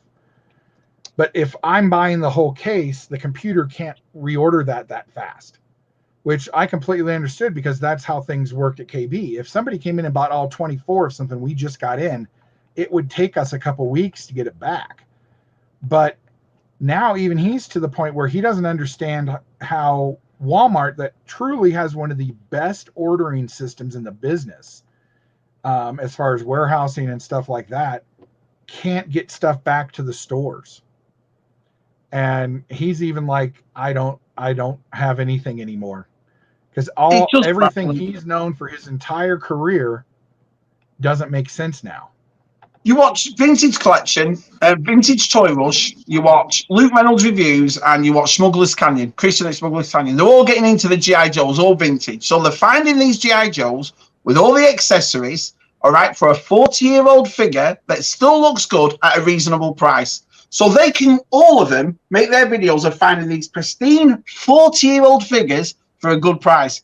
I can't find number 23 that it was out a month. And if I do find it, I'm going to be charged $50 for a $20 figure. You know, these vintage lads must be laughing their heads off at us lot. They must think, why go through it, Shabby? It's crazy, you know? Well, that's Marc was saying he finally finished his last 17. And he was like, you know, now he was going to start looking at collecting Black Series stuff. He's like, I'm not even going to start because you can't, apart from some new stuff he can get at Smith's, you can't find older stuff. He says, I'm going to move to more vintage vehicles. But this is what vintage stuff. I did the 112. There was 4 I needed. Boss Bounty, Papa's Gold, Apprentice what Brandon, and I can't remember, so I apologise. They all helped me finish it. Not one of them was pre-ordered. Not one of them. And, you know, so they're all right there. They're all pristine. They're all in the boxes. There they all are. All of a sudden now, you know, I've got to find a flame trooper. I've got to, you know, you're like, there should be a bog standard figure that's on the store. It's not an exclusive. You haven't told me it's a convention exclusive. Why is this not just there? You know, they always talk about army build. Oh, we've heard you. So we're going to do a 4-pack of so you can army build. Well, how can you army build when you can't bloody get them? It's like, it don't make sense. Yeah, like as soon as they were done with that, people, because they're incredible, I have no idea how these little magic boxes work or anything. They already had ideas for Gungan sets, for Rebel Trooper sets, for, you know, First Order Trooper sets, and all in the perfect packaging. They're like, come on, let's go. And then they were all like, oh, and those sold out, so never mind. You could just put them in a cardboard box with a baggie. You can get a First Order Trooper or a Storm. Listen, a Stormtrooper will sell and sell and sell. From vintage to modern, every one of them will sell. So you could get a small cardboard box, put like a black and white picture. You'd have to go mad on the picture, put it in a baggie, stick it in for $10 to $15. I guarantee you'll make your money back by we'll all buy them. If there were $10 to $15 for one of them, and me and you would walk in the store and saw 3 or 4, I'll have at least 2 or 3 of them. And that make a nice display with 3 or 4 Stormtroopers. You don't have to go all out for the packaging. You know, you can make one for the packaging on the Vintage Collection car back or on a Black Series box, but then turn around. Well, if you want an army build, though, we're now doing these that are in just a simple cardboard box for a lot less because we're not going all out with the presentation. They sell out crazy. Just like Sears used to. Sears used to sell Army Builder Stormtrooper packs. And Why just sell normal figures in a baggie, and they'd send them out. They do them like this. I mean, this sort of thing. Where they have them like that. You remember? Now, this is what went back 10 years. So you get all the 3 troopers and you get clone trooper packs. And this is going back 10 years. It's not like, you know, so how can you, and then understand how to sell Star Wars. It's like somehow The Force Awakens broke them. Because as soon as The Force Awakens was over, they didn't understand how to merchandise anymore, how to get stuff into shelves. There are no 5 POA figures for Rise of Skywalker. So why would they make anything for The Mandalorian? They weren't going to make anything for, you know, so it's like, well, okay, we're not going to make it. Like Boba Fett's not going to sell, or anything that looks like Boba Fett isn't going to sell. Exactly. This is my whole point. I mean, you know, but just keep giving us the stuff. You know, if you're thinking, oh, well, there's a lot of people out there that aren't really buying Star Wars and you're not putting them out in stores that much because you don't think people give us the characters we want. Then instead of giving us 3 or 4 Jar Jar Deluxes in a Walmart, give us 3 or 4 Boba Fett Deluxes in a Walmart. Well, do you see what I mean? Those full cases. I never understood why either of those were full cases. Even Boba Fett has its limits, and then suddenly every Walmart got at least 2 boxes of those. So then you had 12 Boba Fetts on the shelf. No, you shipped 3 Jar Jars and 3 Boba Fetts in a box. And if you want to make it a short pack, you put 4 Jar Jars and 2 Boba Fett's. Zoe Bliss, you're not you know, dealing you with stacks and stacks of Zoe Blisses, but we've only just found out who this character was. So you give us 1 layer in that way, 1, but you give us 6 Zoe Blisses. It doesn't. It's like who makes the marketing decisions? Who sits there and goes, right, we should put this one in the store. We'll keep that one back. We'll put 2 of them in. Who does it? Because you're like you're crazy. It's like those G.I. Joe figures. Why are there 2 in a box? Why are there 2 characters? You could put 4 characters in a box, 2 of each, and you'd still probably sell them at the rate you're selling them now. Instead, you put 4 figures out in 2 waves that look almost identical, really. You know, and if you're not really paying attention, you'll flip past, you know, the Cobra ones. Yeah. But, you know, yeah, it's I don't understand why they're broken. You know, like you said, just not even 10 years ago, we had Clone Trooper 3-packs, we had vehicles, we had multi-packs, we had figures on pegs everywhere. And then suddenly, Black Series really took off for them. And especially when they did the Tarkin, when the first sculpt was the Tarkin, and he's my second favorite character in Star Wars. So when I saw that, I just like, you know, this is just getting better and better. And I think the last couple of waves that have come out, the detail and the look of him, you know, a lot of people say to me, would you ever get into Hot Toys, Shabby? Not really. When Black Series is looking like this, I don't need to, because they really have progressed and I'm enjoying buying them. So for them to put this much work and this much detail and this much presentation in something you can't find, that's the part that's weird to me, Chris.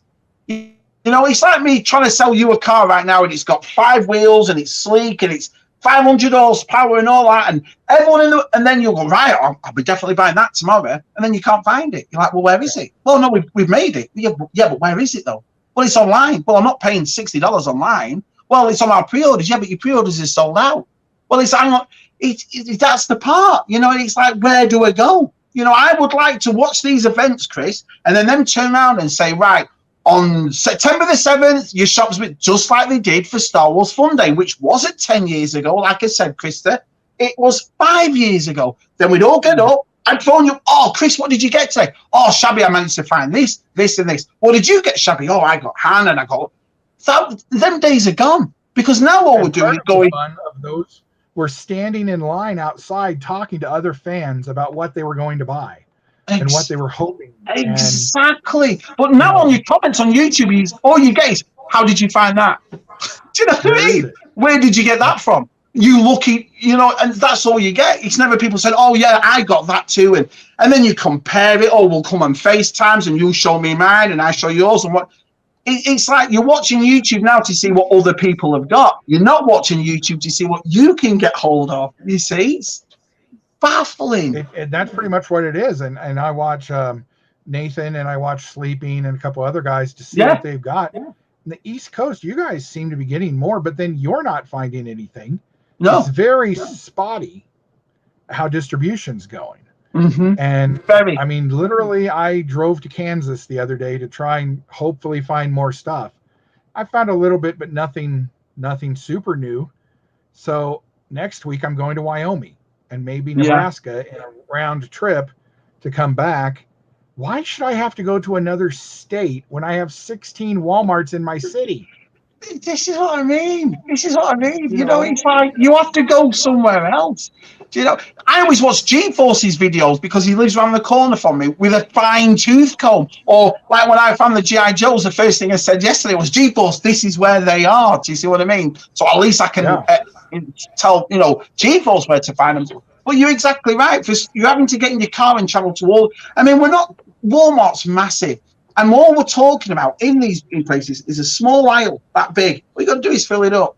3 cases would fill that whole thing up, and then you'd have spares. 3. So if you've sold out that, which you're going to do, especially with all these events and so forth, all you got to do is go in the back, take them out, put them back on, just like the good old days. You know? Yeah. Baffling. Well, do you think that there'll be, and I don't know when this would be, do you think there'll ever be an overcorrection where suddenly we have too much dumped and the shelves are packed again with peg warmers? I don't know. I mean, because really, we can really, if you think about it, there's not been that many peg warmers. There hasn't. We can always name the one or two, your Constable Zuvios, or the latest one was your Quill, but there's not been that many of them. And I think if you've noticed, Chris, me and you discussed this last night. Every week, more and more people are getting into our community. I'm meeting different people every week. Recently I met Geek Strong. I was asking you last night about the Pad 1 collector. So every week there's someone new that's either made a video, joining one of our live streams, or in our community. So it's not as if they can ever sell out. It's not as, more and more people are coming into this and buying stuff. It's the same as me. You go out and buy a multi-origin. So straight away, people have only just bought one sort of toy and now buying them because they've seen other people buy them.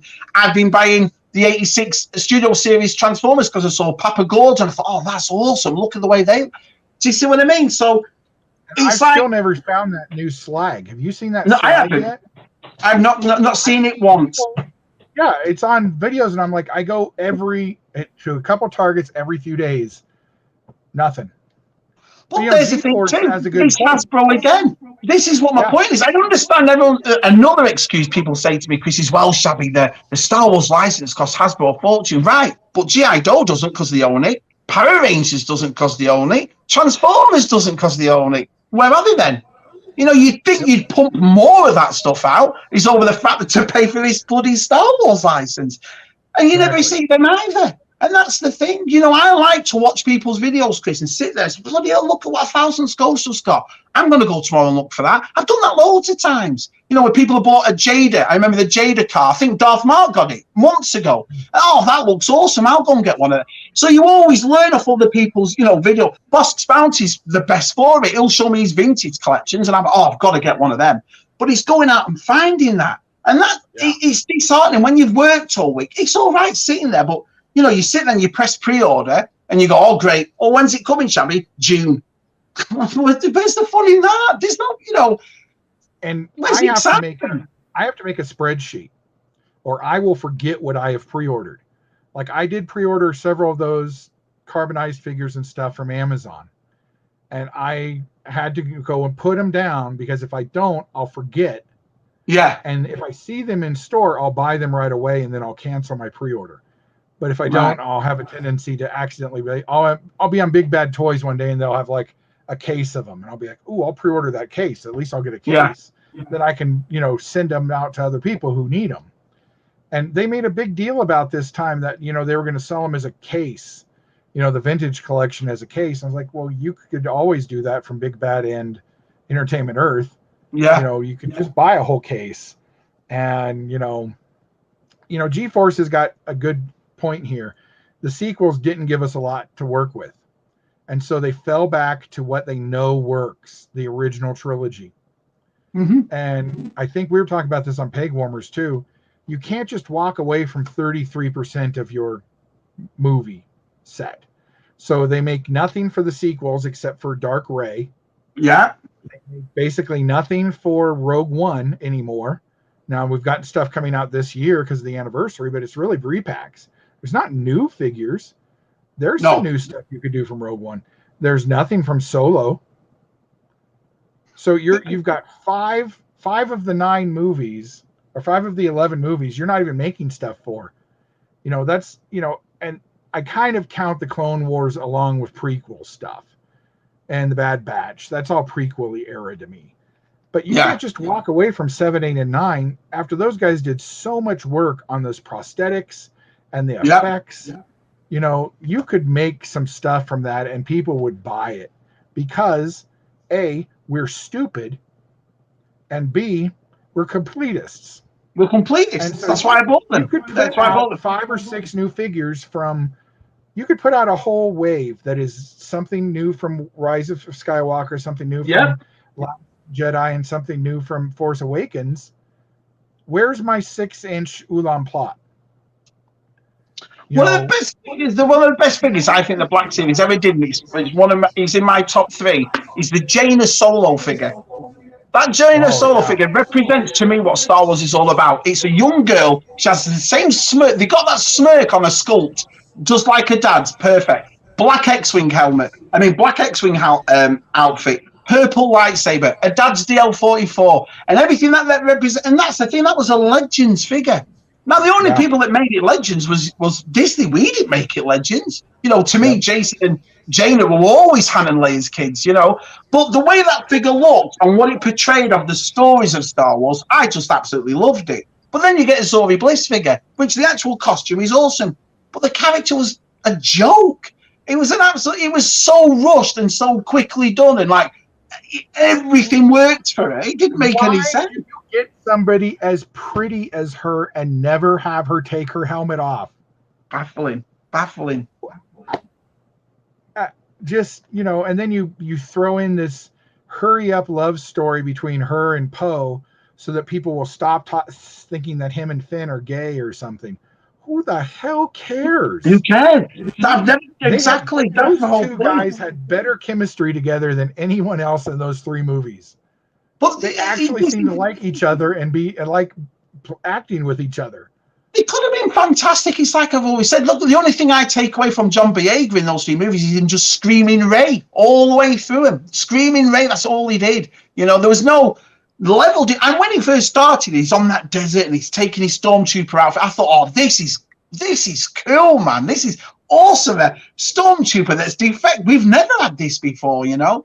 The Bad Batch I've actually kind of seen before. Timothy Zahn, Allegiance, about those stormtroopers that defected. So I'd kind of seen the Bad Batch in a way. But awesome, this is a new version of that, if you will. But the John Boyega one, the Finn character, I've never seen that before. Is he force sensitive? Is he? Isn't? Is he going to go back to the first? I thought it was fantastic, and they ruined it.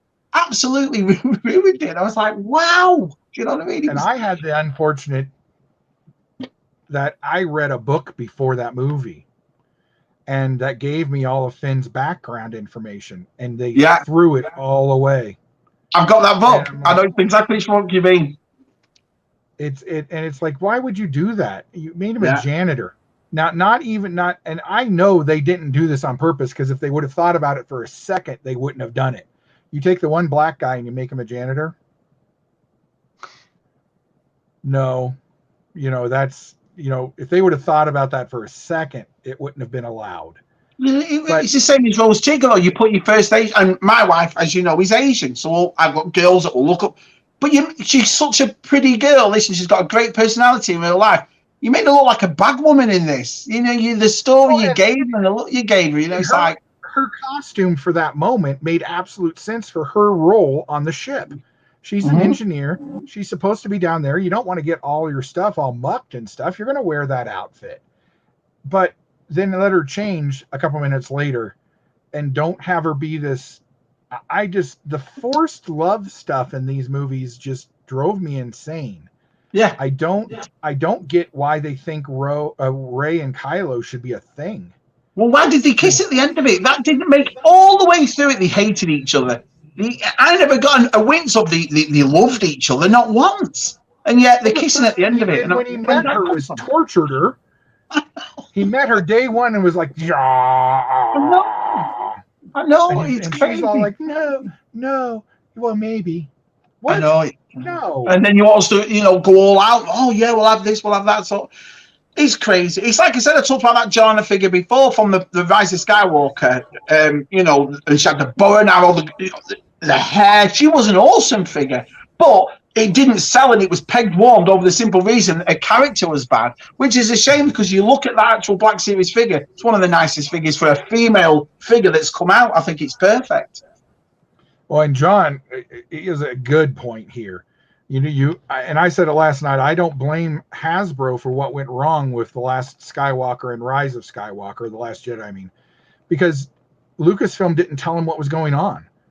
Yeah. So they weren't able to make figures, and they got burned on a couple things from The Force Awakens, like Constantine Zevo, where they were just changing things. And with Rise of Skywalker, that movie wasn't finished until 2 weeks before it came out. Yeah. You can't do toys, just can't be made like that.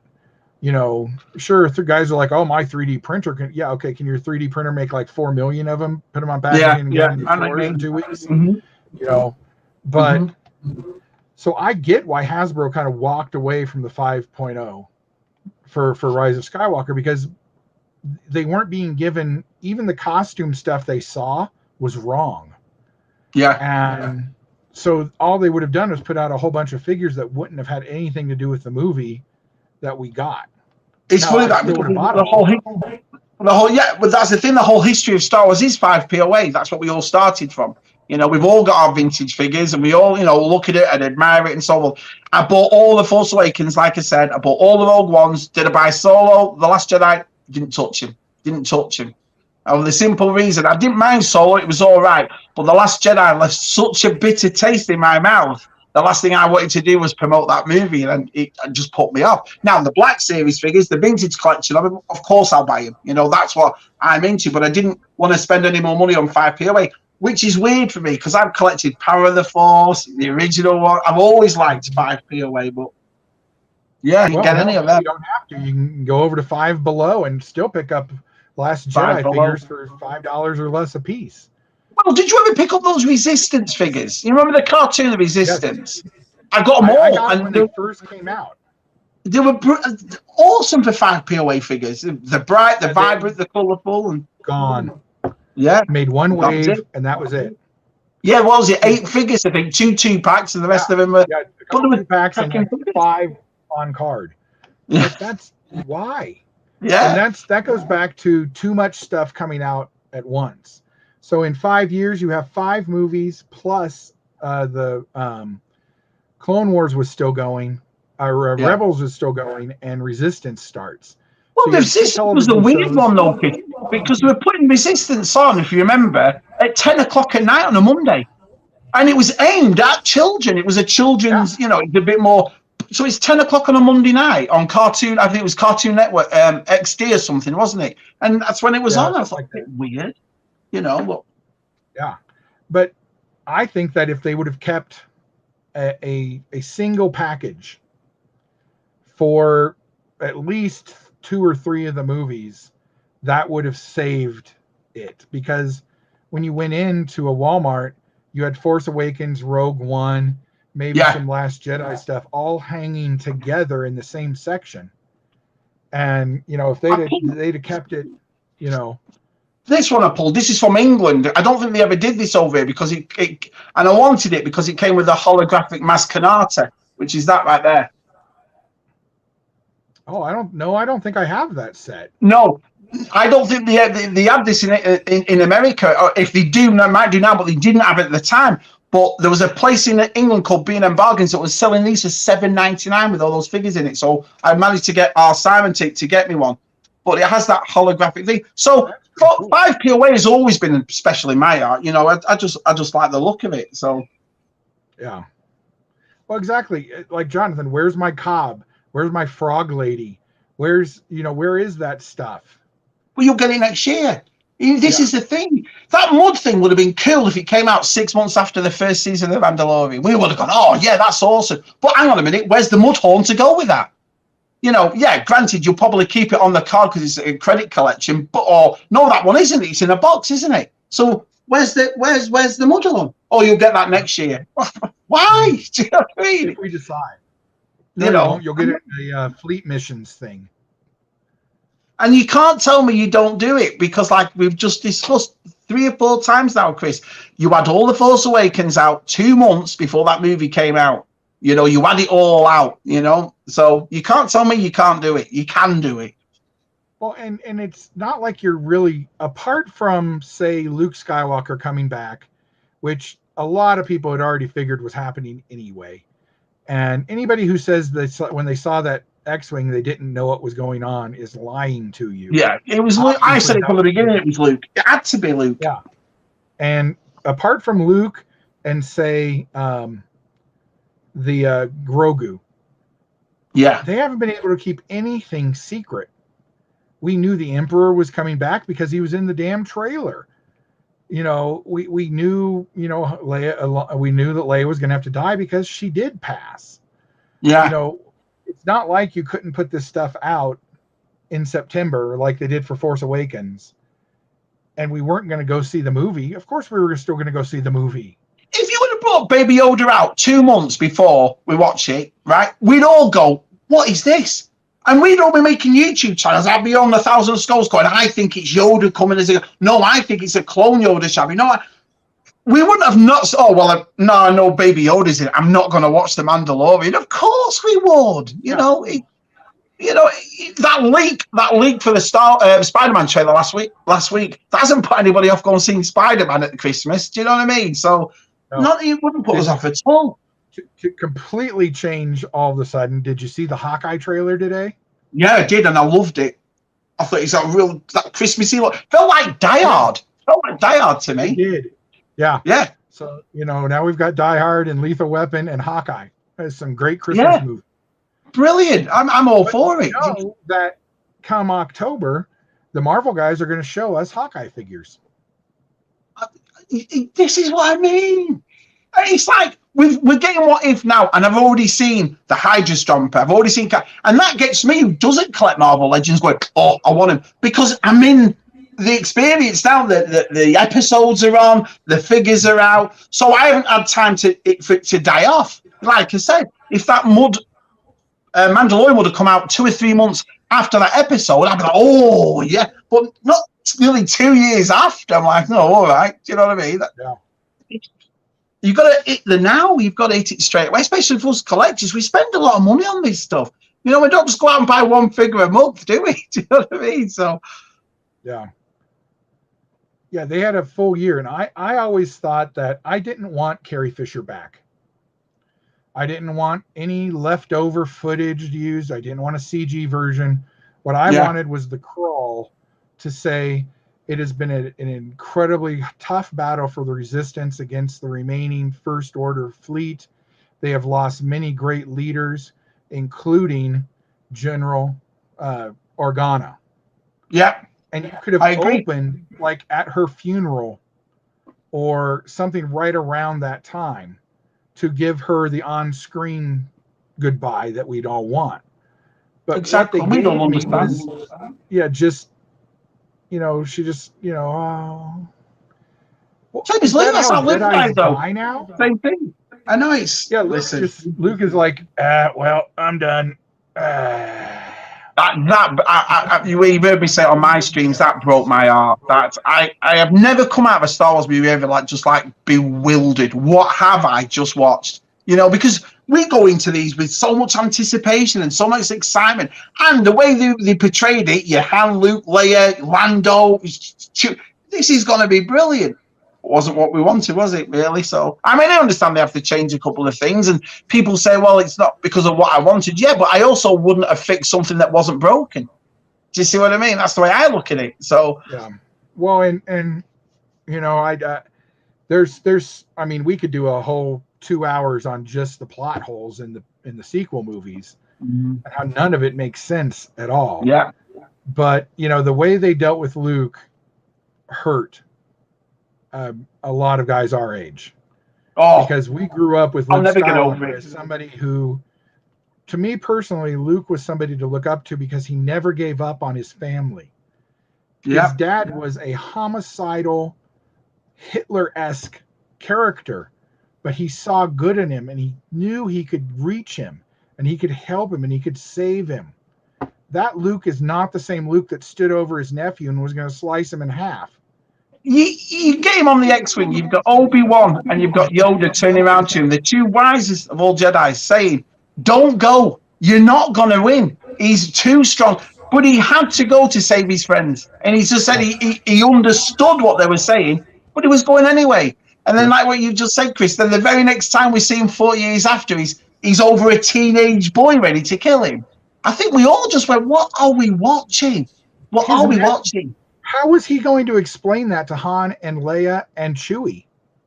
I had a thought your son might turn bad, because that's basically what they said. I had a vision, that this lad will turn to be one of the worst ones. Yet look at your dad. So you'd think you'd have more of a, hang on a minute, sit him down and say, listen, this is what happened to Darth Vader. I was there, I'll tell you. No, I'll kill him in his sleep. Yeah. Ryan Johnson must have hated Luke Skywalker. He must have. There's no other words to describe it. Yeah, I don't have any idea what he was thinking. And he's like, oh, we're turning expectations on their head. That's not what Star Wars is. Star Wars is a It black and white good versus evil series. Simple. I couldn't It's a agree more, Chris. child story. That's why 8-year-olds and 8-year-olds like it, because anyone can follow it. Do you know what I mean? I couldn't agree more. Oh, Dave, yeah, you're absolutely right. After The Force Awakens, people cheered when the credits were on. It said, created by George Lucas or whatever. But as The Last Jedi, we all just kind of walked out. And I didn't mind The Force Awakens. I enjoyed the experience, and I think, looking back now, is it a great movie? No, but it's watchable, and it started off really well. And our Simon hated it, and our Simon said, "Oh, this shabby." And I said, "Yeah, but this is episode 1, if you will, of a trilogy. It's the next one that I'm going to be watching closely, because now Disney have done it. They've taken inspiration of George Lucas. Let's see what they do themselves, and they butchered it. Absolutely butchered it. Yeah. Well, and it's, I don't know. There was so much promise at the end of Force Awakens. There was. You saw Luke, and you thought, "Oh, what's going to happen?" Yeah. And see, I still think that movie ended wrong. I think they felt they had to show us Luke. I think The Force Awakens should have ended almost exactly frame for frame, like The Empire Strikes Back. Right, okay. Instead of Lando and Chewie going to save Han, this is Rey and Chewie going to find Luke. And you have R2 and 3PO and Leia on the planet as the Falcon lifts up, goes into light speed, and it should have ended there. And by tagging that thing on, it was like, well, wait, you didn't know where in that convenient hole of a map. Like, nobody's ever charted that system before. You just found him in like an hour. And it's like you have that map, and there's a piece of that map missing that R2's got. But all you've got to do is drive or fly from that end to that end, you'll come across something. It's just, I know it. Oh, no. And people are like, "Oh, well, things disappeared. Remember, Camino disappeared. Not the whole system, just the planet did." Yeah. And that's because it was removed from the Jedi archives. What do you want to bet there were still maps of Camino in their local, Conoco station, for them to get? Yeah. But I remember someone saying R2's been, when he took the thing off R2 and said, "Oh yeah, R2's been desolate for years now. He's not been himself." And I remember someone writing, "Yeah, because he read the Last Jedi script." Yeah, it was. Oh man, I just. And I didn't like the Force Ghost stuff. That, Force Ghosts aren't supposed to be able to use the Force and light things on fire and call down lightning from the heavens. And, they're like, well, Ben interacted. Yeah, he sat on a log. That's as much as Ben interacted. So you have to. Yeah. The newest plot hole in the sequel trilogy is Anakin saw what was happening to Kylo and never stepped in and said, "Hey, kid, that's not how it happened." Exactly. Yeah, exactly. They say Sith can't come back, but he didn't die a Sith. He died a Jedi. So he can come back. So I know. We could talk for hours, couldn't we, about it? We really could. It's he wouldn't murder anybody in his sleep. Couldn't agree more, David. Could not agree more. Yeah. That bit when he goes, "Where's Han?" He goes, "Where's Han?" And they never showed. There was a deleted scene on that yesterday on Twitter where it actually showed the 16 seconds of him upset that Han had died, but they didn't put it in the film. But you did put him sucking that green milk out of that, which is 16 seconds. Yeah. Sometimes you think it's like, was there a group of 6-year-olds you had to ask about this film and how it would be made? It's to take a product as big as Star Wars, because remember, it used to be Marvel, everything else, Star Wars up here. Now it's not at all. For me to sit there and get more interested in Endgame than I was in The Rise of Skywalker should tell you something. Do you know what I mean? Yeah. That's a good one, Si. I can't read it, Chris. My eyes are shut. How did Darth Vader know what Luke got him for Christmas? He felt his presence. No. No, don't, Chris. Just bar him from your channel, mate. That's so bad. That's horrible. Yeah, well, and I did like The Force Awakens to a point. It was just, for me, it was just a remake of Episode 4, but it gave me new characters. Yeah, it was. I hated that they killed Han, and I'm sure that's something Harrison wanted. But then when it was all done, Harrison was like, I had a lot of fun on that shoot and doing stuff. And then he came back for the third one, didn't he? So, but this is the thing. What I would have done, me personally, if I was in charge of it, I would have said, right, what do we do? Right, we will either do this. We don't bring in the old characters. We make them legends. They talk about the legend of Luke Skywalker and what would Luke, or the martyr that Princess Leia has become with the Rebel Alliance, and started again. All new characters. Because the way they did our characters, they just did us old blokes wrong. I mean, I can't think of one of our characters. Even made Chewie like the pet dog. Why didn't he get the Falcon? He's not a pet. He's a co-pilot. I mean, they taught, the way she just walked past him, or all of a sudden now the Falcon is hers. It's not his. And it's like, the amount of wars that Chewie has been through and the loyalty he's been through. And so I would have done that. Or I would have come out and said, right, we want to go from Return of the Jedi with all new actors playing Han, Luke, and Leia, and explain to us all, listen, we can't use them because we want to do that, and obviously they're in the 70s, and we want to make it. I think all Star Wars fans would have been all right with that. We might have been, well, that's not my Luke or whatever, but I think we've been all right after we'd seen the movie. Mm-hmm. But the way they did it was, to me, was just all wrong. It's just, you couldn't win either way. Well, and you couldn't win, because how are you going to explain that? And they did it later in a book, sort of. I hate that the books and the comics are now being used to retcon excuses for the plot of the sequel trilogy. Yeah. Why, so Han gets upset with Leia that she's spending too much time being a bureaucrat. That's what Leia is. So he abandons... That was the bloodline, bloodline, wasn't it? Yeah. So he abandons his wife and his kid and becomes a new pirate out being a scrounger again. You spent 3 movies convincing Han that the rebellion and family is where he should be. He meets his best friend in Luke. He meets his wife. They have a chat. But you're telling me that afterwards he can't really be bothered and all that, and goes away. You're like, these who are these? I remember Mark Hamill saying it's not Luke Skywalker, it's Jake Skywalker. I haven't a clue who this guy is. I feel the same way. He shut up after that. Yeah, he watched that interview, and he kind of made it clear that he did not like where they had taken Luke. But then he said something like, but things have to change sometimes. And the audience roared, and he knew he couldn't say anything again. Yeah. And so now he's a weird defender of the choices they had Luke make. But then when he comes back in The Mandalorian, he's the old Luke. Did you watch that behind the scenes thing? Yeah. I loved that. You want to talk about somebody who looks weird without their beard. Yeah. I'm so used to Mark Hamill having a beard. Yeah. And, he comes on it, and he comes and does that. And I'm like, that's Luke. I love that. You're going to tell me in 20 years, 25 years, he's going to be an old man who tries to kill his nephew and then abandons everyone he knows, including his sister, in a time where she needs him to go die then kill yourself, dude. Don't just go to the, what was the point of going to that island anyway?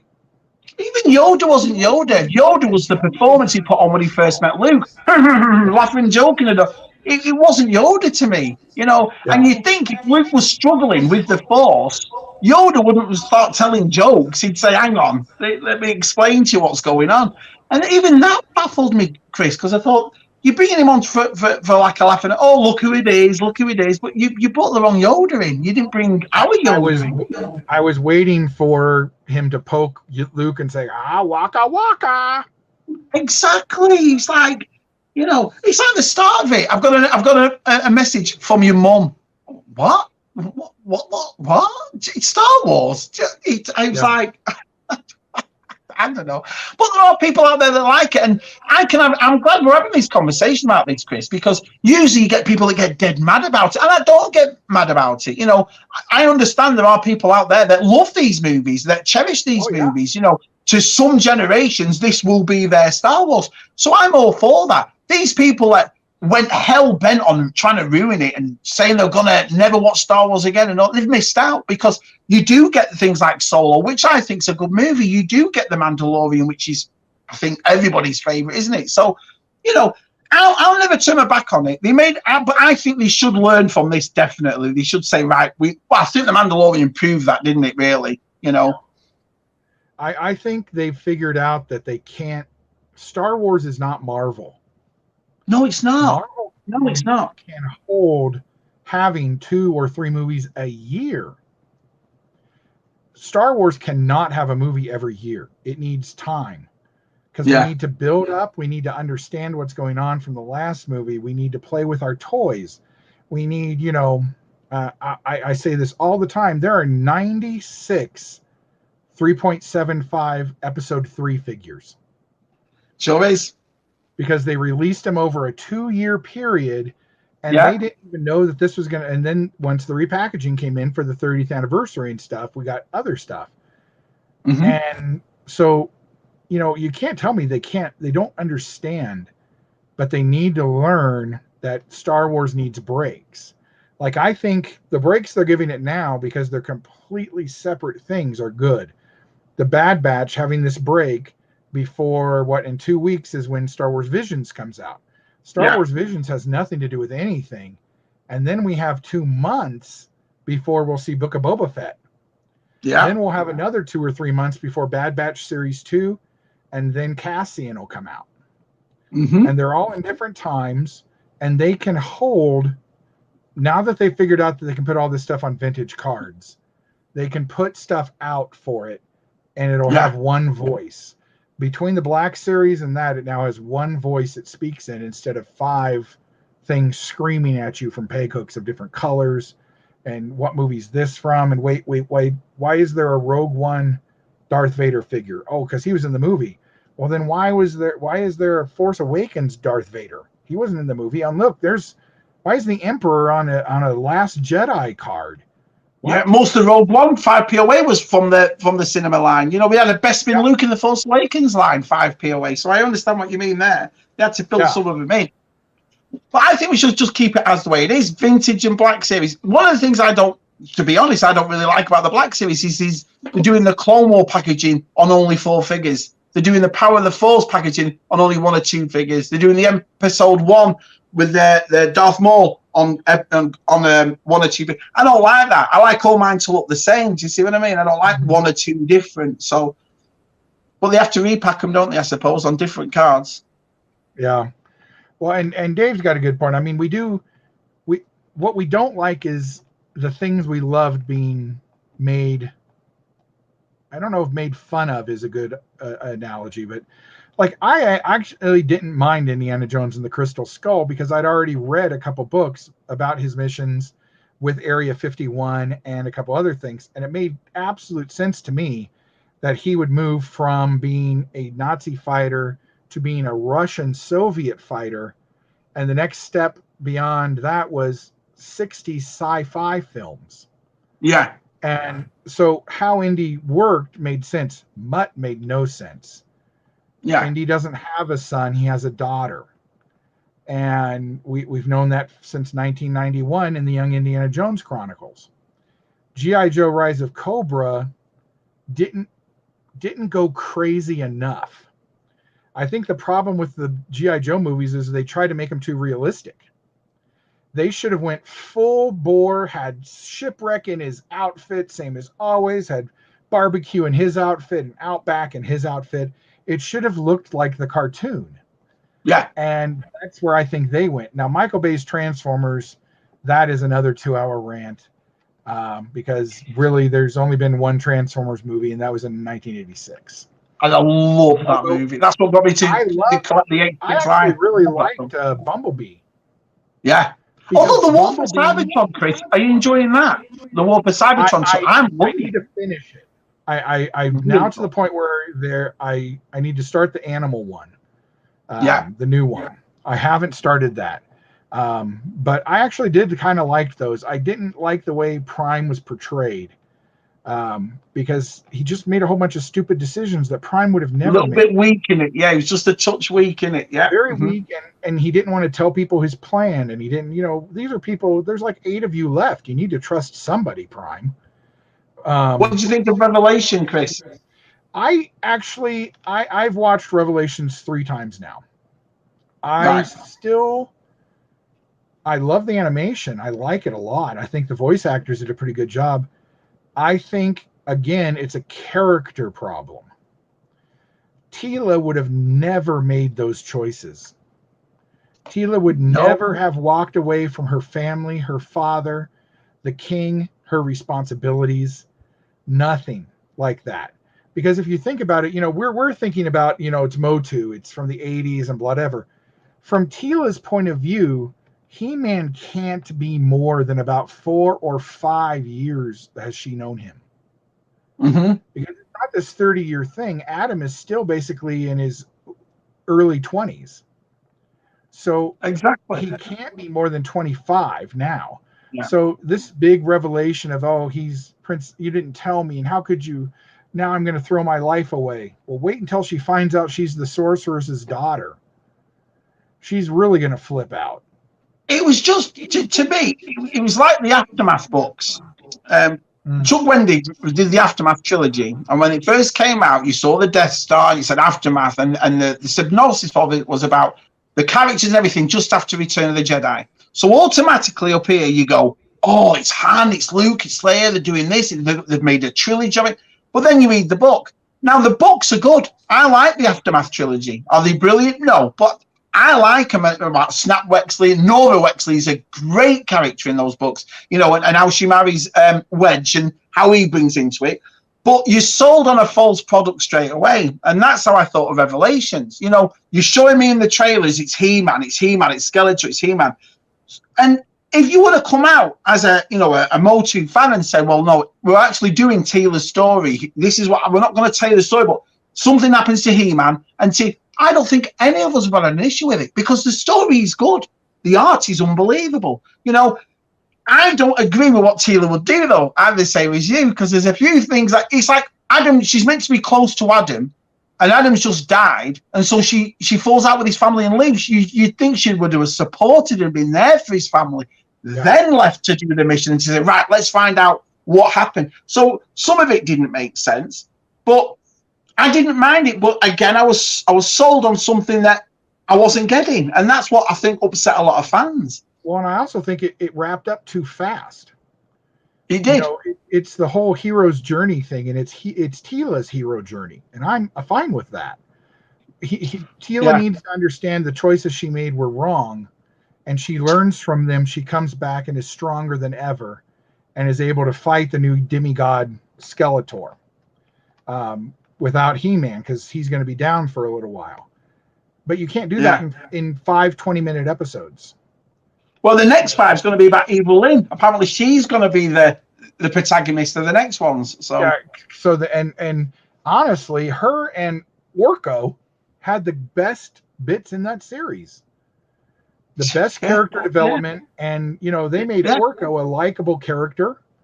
Evil Lynn was the best one in it for me. She was really good in it. Scuba Pete was here at the time. Scuba had come to visit, and me and him had watched it, and we enjoyed it. But we both did say it's not really what we thought it would be, though. Do you know what I mean? It looks good and the story's good, but you've sold us for all these more. And especially when you've come out and said, no, it's not a Tila story. It's all about He-Man. No, she's not this. No, she's not. And everything they said you were. So you've already gone in with that. Oh, really? Do you see what I mean? So like, okay, oh man, I got my first wave of Revelations figures. This is going to be great. Oh, they're all dead. Episode 1, 5 minutes in. That's why I didn't buy them before I watched it. I remember Jason O'Toole said to me, Shabby, you getting those Revelations? I said, I'm going to wait and see it because I'm already collecting Origins. So I thought I'll wait and see, but I don't know. Yeah, I didn't mind it. Now, the next He-Man show, I don't even know if I can watch. The little kid one. Yeah, that real You little think kid. I have the power to we have the power? No, that's not for me. That's because we all share the power now. We're all masters I of the know. universe. We're all He-Men. We're all He-Men and Women's. I know. And We are bitter old men, Chris. That's what's happened to us. exactly. We've just become bitter and old. It will be interesting to see what the toys look like. And we've seen some prototype for them, but I want to see what they're coming out with because, I put them over there too far away. The, people are giving me shit for buying these. I like them. I like them. I saw Super Awesome Geek Show do them. I like them a lot. Yeah. Yeah. I've bought them. I'm missing one of the ghosts. I'm gonna buy them. I don't care that they're like little kitty things. So is the Ghostbusters figures. The same posture as those ones. I mean, granted, it's the same thing. 5p away. Well, exactly. Yeah, that doesn't make any sense. Oh, Brian, why did you have to remind me? What the French was Triclops about? The cult. I know it's. What's the cult about? Where did they get these nanites? Where did that come from? Walk away from that. I would assume that that's the second half when Skeletor goes back to Snake Mountain and stuff and has to confront him and stuff. We'll learn more about that. But that was with the Scareglow part in this. It was awesome. The Scareglow part with Teela. Do you realise she's scared of her being so awesome? That's what he was trying to say. You are afraid of why you are so awesome at everything. And I thought, wow, you've just ruined a perfectly good 10 minutes there. That Scareglow was fantastic. But I thought, what? She's afraid of being awesome. That's the... Okay. And Brian, you're right. I do let Kevin Smith do this to me a lot. I let him, his name gets attached to things. And I'm like, oh man, that's going to be great. This will be good. And then he disappoints me. And I'm like, well, maybe next time. It's like a battered wife syndrome. I keep going back. The toys are great, Dave. The toys are great. That Revelations battle cat is huge. It's a real big one.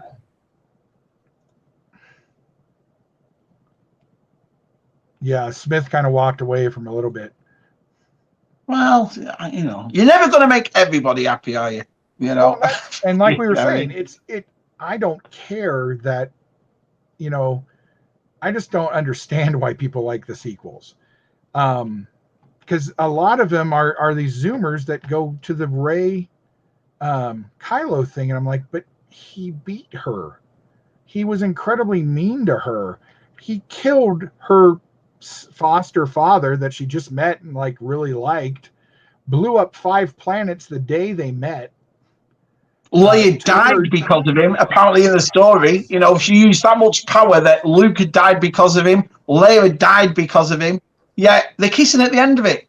Do you know what I mean? It's like the two pilots kissing, the gay scene at the end. Listen, I'm not homophobic. I don't care about that, but why is it there? There's no. You don't know these characters. You don't know who they were. If you would have built a story around that kiss at the end would have made so much more significant.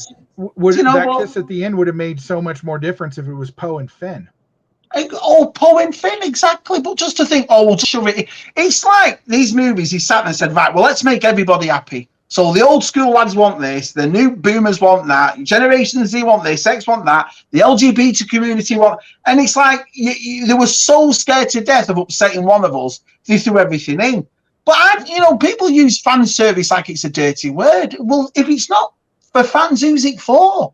Do you know what I mean? Just forget what us want. Just tell us a simple, easy story, and we'll all back it. Every one of us. It doesn't matter race, gender, equality. Nothing of that matters. What matters to us, boys, is a story. We were talking last night. You read Sonya, Princess Leia, Ripley, Linda Carter's Wonder Woman, the Charlie's Angels. We've always had female empowered women since we were kids. All our mums are the reasons that we're into collecting. So all our mums are female empowered women for buying us these toys to begin with. So all this talk about this now is just nonsense to me. Yeah. Well, and I don't, and being guys, we're never going to understand that. But no.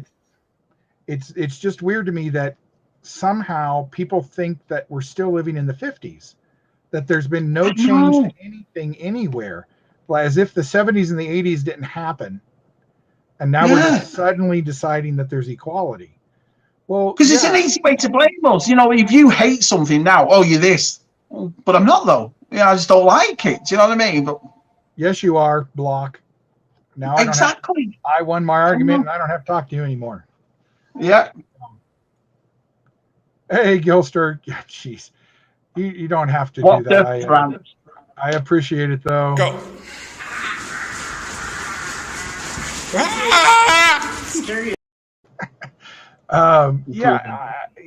Sarah Connor, and even in the last Terminator movie, which I didn't mind it as much as I thought I would when I saw the trailers and stuff, but they still made her a weaker character than this new John Connor person since John was dead. I mean, how in the hell do you start a Terminator movie by killing John Connor? I mean, I know. Too many feelings. It's what it's all about, it? Feelings. It's meant to be. Remember, this is a form of escapism.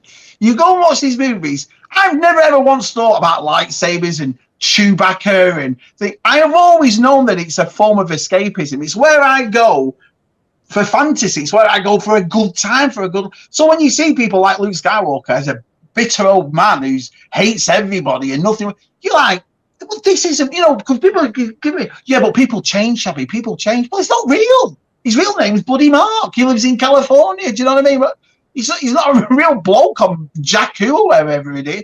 So that's the part that always upset me. I wanted these movies to be a bit more, I understand progressive and I understand moving on. Of course I do. But there's a way to do it, especially when you're taking an IP and a franchise that's 40 years old. Do you see what I mean? It's you've got to respect these franchises. It's like Batman. You go and see the new Batman movie, and Batman's overweight, and he's sat on his couch, and this Commissioner Gordon walks in. Batman, the Joker's taken over. God, can't be bothered. What's the point? I've done it for 20 years, and we'll have to take it back. Oh, no, I don't have one. People would go have an uproar, but they can do it to Luke. And everyone has the issue with it. This is what I didn't understand. Luke is our Batman, if you will. And if you saw Batman or Spider-Man or Superman like that, there would be a riot. But Luke, no, it's not an issue because people change. I'm like, but he's not a person. Yeah. He's a fantasy makeup character. Yeah, and that was like in the opening bit of the Batman Beyond movie, where you have Bruce and he's old and he's in the Batcave and stuff, and he doesn't really do anything anymore. And that was not a Bruce that anybody wanted. But Terry, who becomes the new Batman, pulls him back in and is like, this isn't who you are. You're Batman. Damn it. Stop it. And that's what Luke needed. And Ray tried. Ray says several times, you can't just abandon your friends and blah, blah, blah. And he's like, fuck those guys. And it's like, what? But why didn't Leia go? Why didn't Leia go herself? If it was that badly needed, that they needed Luke Skywalker, why didn't you send Leia? He's not going to say no to Leia. Send Chewbacca. Do you know what I mean? How screwed would have J.J. Abrams been if Rian Johnson had brought Leia there, and then the next movie has to come out and she's passed and she's stuck on there? They would have really been screwed. I don't know. I don't know. But do you think they'll ever retcon it, Chris? Do you think they'll ever turn around Disney and say, you know what, let's just scrap it and you know what I mean? Or do you think they'll just leave it as is? Because I think they'll fill in more gaps now to make you forget The Last Jedi. They'll keep filling in gaps because now they're talking about having a Finn show. Right. Now the question will be, will the Finn show be before The Force Awakens so you can show what a cool kick-ass guy he was? Yeah. Or is it actually going to be beyond the Rise of Skywalker? And we're going to get the Cassian show and Book of Boba Fett and Mandalorian season 3, and then we know we're going to get that Rogue Squadron movie, but we don't know when that is set yet. If that's after Return of the Jedi with Wedge in them, or what? We're going to end up with a Poe show at some point. Yeah, And I would like to see a Poe show, but the problem is you can't do anything Poe before The Force Awakens because he was so intertwined with Leia at that point. You would have to recast Leia then. And then what? You know, I think they'll just keep filling in stuff from Return of the Jedi to Force Awakens until enough of it makes sense where those movies now make sense again. Yeah. I wouldn't be surprised if we see something, you know, because the Battle of Jakku will be taking place sometime in season 3, I think, of The Mandalorian. So, because The Mandalorian is 5 years after Return of the Jedi. Yeah, but I thought Battle of Jakku was straight after Endor. No, it was several years. As far as I know, it was like 4 or 5 years after because they were still gathering forces and stuff. Well, okay. So if that's true, then we'll see the end of the Republic. We'll see the end of the Empire. And you can bring Ray Sloan into it then. That'd be good if you brought her in. It'd be interesting to see, but I think they'll just keep filling stuff in. You know. Can I ask you a question? Sure. I have a theory, and every time I do US Universal Shabby reviews or Matt, I always ask people. I have a theory that the armorer is Omega. What do you think? I think that's a possibility, but I don't want her to be. Why? That'd be awesome. No, because it goes to something somebody used to say that Star Wars is getting too small. Right. And if the armor is now Omega, then you have to explain how she became the armorer instead of just this kick-ass other woman who's in charge. And see, I reckon what happens is in the final season of the Bad Batch, the Mandalorian do something with the Bad Batch, and obviously I think Hunter dies or Hunter's dead, or something happens where they can't look after Omega, so they give Omega to the Mandalorians. Omega, you remember, you don't have to be born a Mandalorian; you just got to be part of the Kree. So I think she brings up like that. I think the Book of Boba Fett is him looking for the armorer, because obviously now we've seen the Mandalorian, so he knows now that there's all these different factions of Mandalorians out there, and with there being like a special cult where they don't take the helmets off, and he's been looking for his sister for years, I think she'll take her hat off and that'll be I tell you. I could watch that. I'm actually hoping the Book of Boba Fett is going to be more like the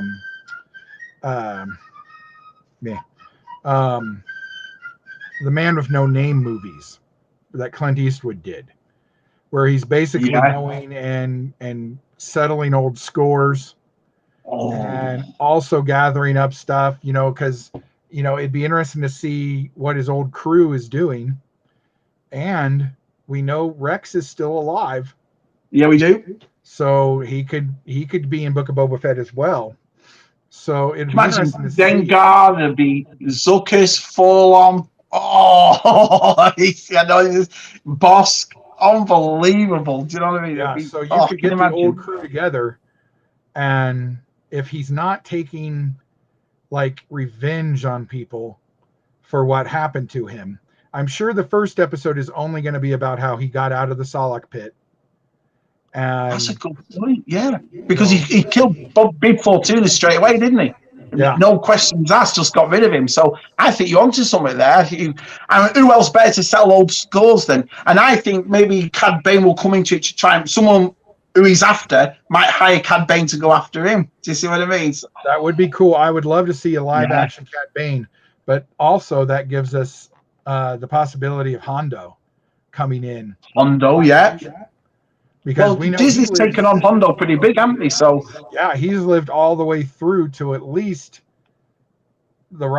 toward the rise of Skywalker, because the Batu does not take place after Rise of Skywalker. I think it takes place after The Last Jedi. So that whole Rise of Resistance movie takes place then. So he's still alive. So it'd be interesting. I tell you what, I'm so glad you invite me on tonight. I have loved tonight. Loved it. Thank you so much. This has been brilliant. I've missed talking to you, so this has been fantastic. Let's see what's it. Omega would be the right age to be the armorer, but I can't see her doing it because she never take the helm off. Oh yeah, she is part of the not having her take the helm off crazy crew guys. Yeah, but what happened, Jonathan, is the Mandalorian thought the same way. And now he might go up to her and say, listen, we can take our helmets off. There's different parts of the Mandalorian. I think they can work on that. Do you see what I mean?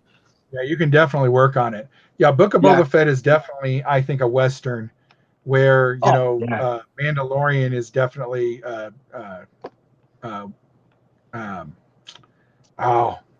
Wolf and Cub, the Japanese series. Definitely.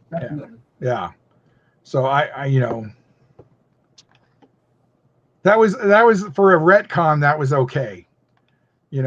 Plus it's good to see that Rex lived to Endor. Yeah, I mean everybody likes Rex, don't they? So yeah. That John says if Disney were smart, they'd skip the whole Sarlacc escape, as it would never live up to the imagination. That is very true. That is very true. Somebody could just ask him how, like he'd run into somebody who knew what happened, and he'd say, "How'd you get out of the Sarlacc pit?" And he'd say, "That is a story for another time." And just go on, and just Maz Kanata, the whole thing. Just nope, not going to talk about it. Tell you that story when we decide. Exactly. It's like the last film. Ray, I've got something to tell you. Ray, I really need to talk to you.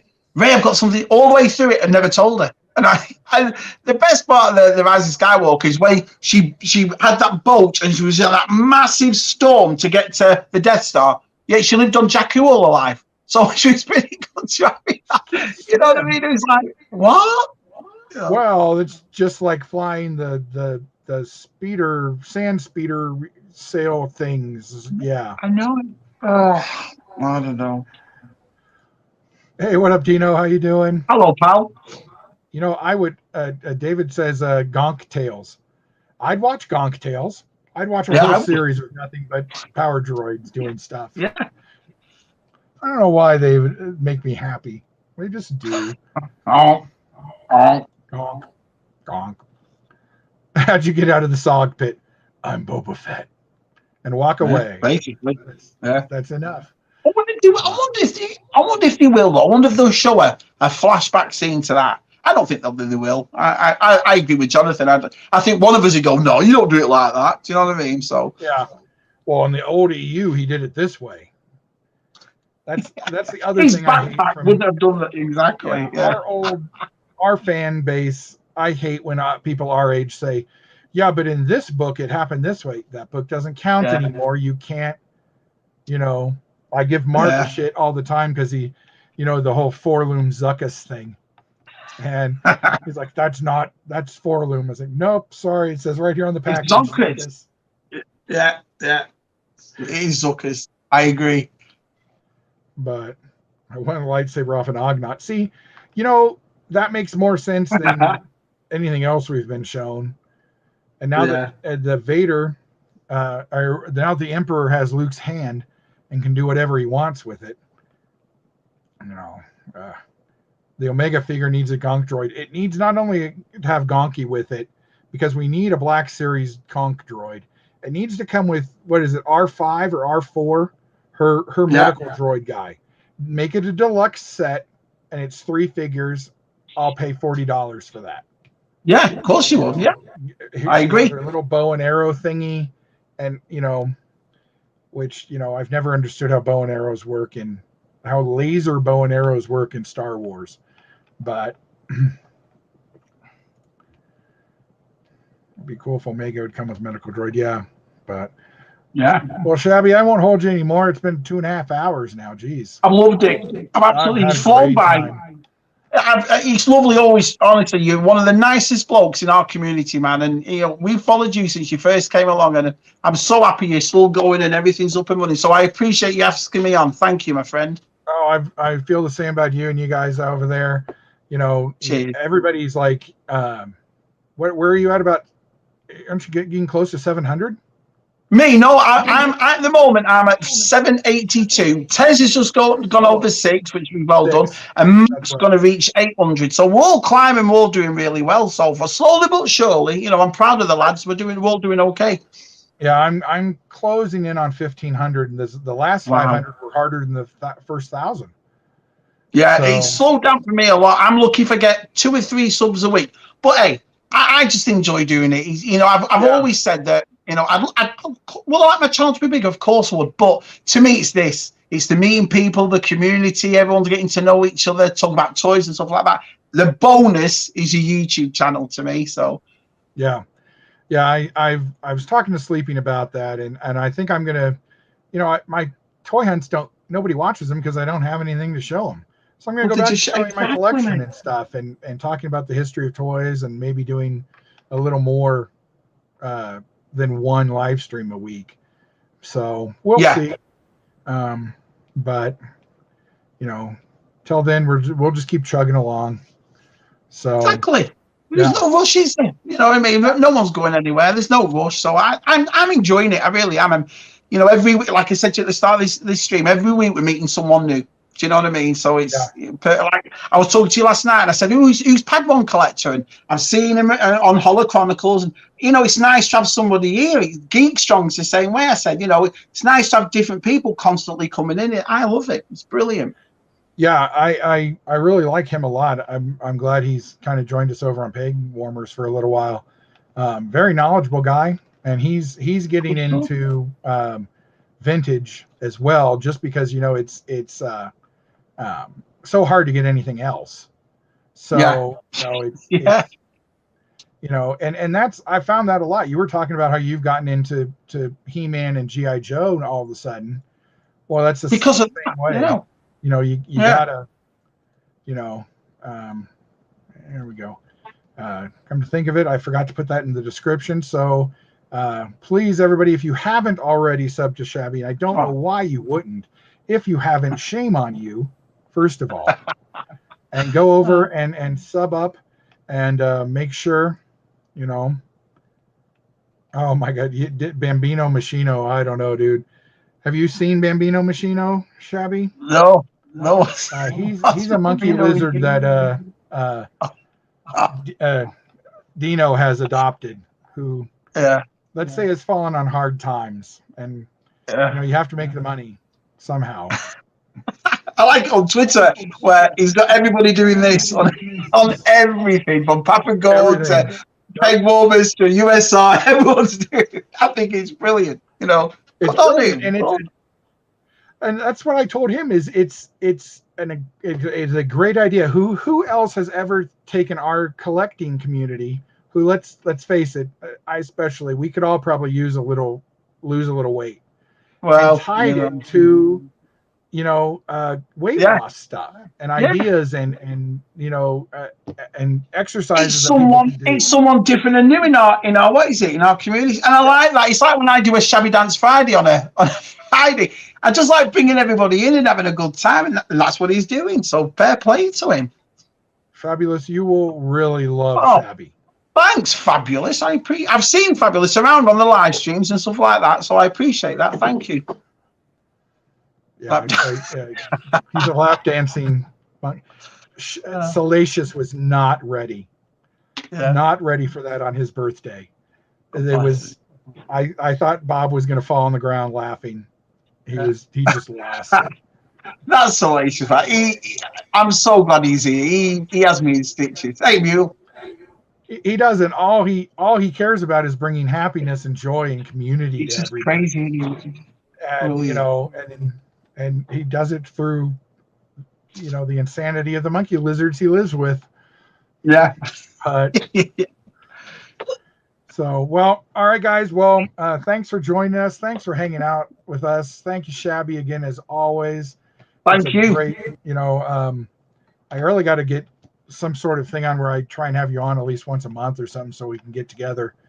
Awesome. And, you know, everybody, this may have been a more negative but positive experience than you usually get because we're complaining to complain. We don't actually expect anything to get fixed because we're old and we realize nothing's going to get fixed. But so exactly. Yeah. Oh yeah, that's true. Yeah. Shabby will pull you into the Motu Origins line. I love it. So- Well, it's funny because this is the only time I think me and you have ever discussed anything negative. But we're not negative about the product. We love the product. We're negative about not getting it. That's what we're negative about. Exactly. Yeah. Yeah, it's not, you know, like I said, I'll buy you put out Last Jedi figures, I'll buy some. I've got him. Exactly. So exactly. But you know, so all right, well, we'll go ahead and end it Thank here. you. Talk to you guys next time. Catch you on the flip side.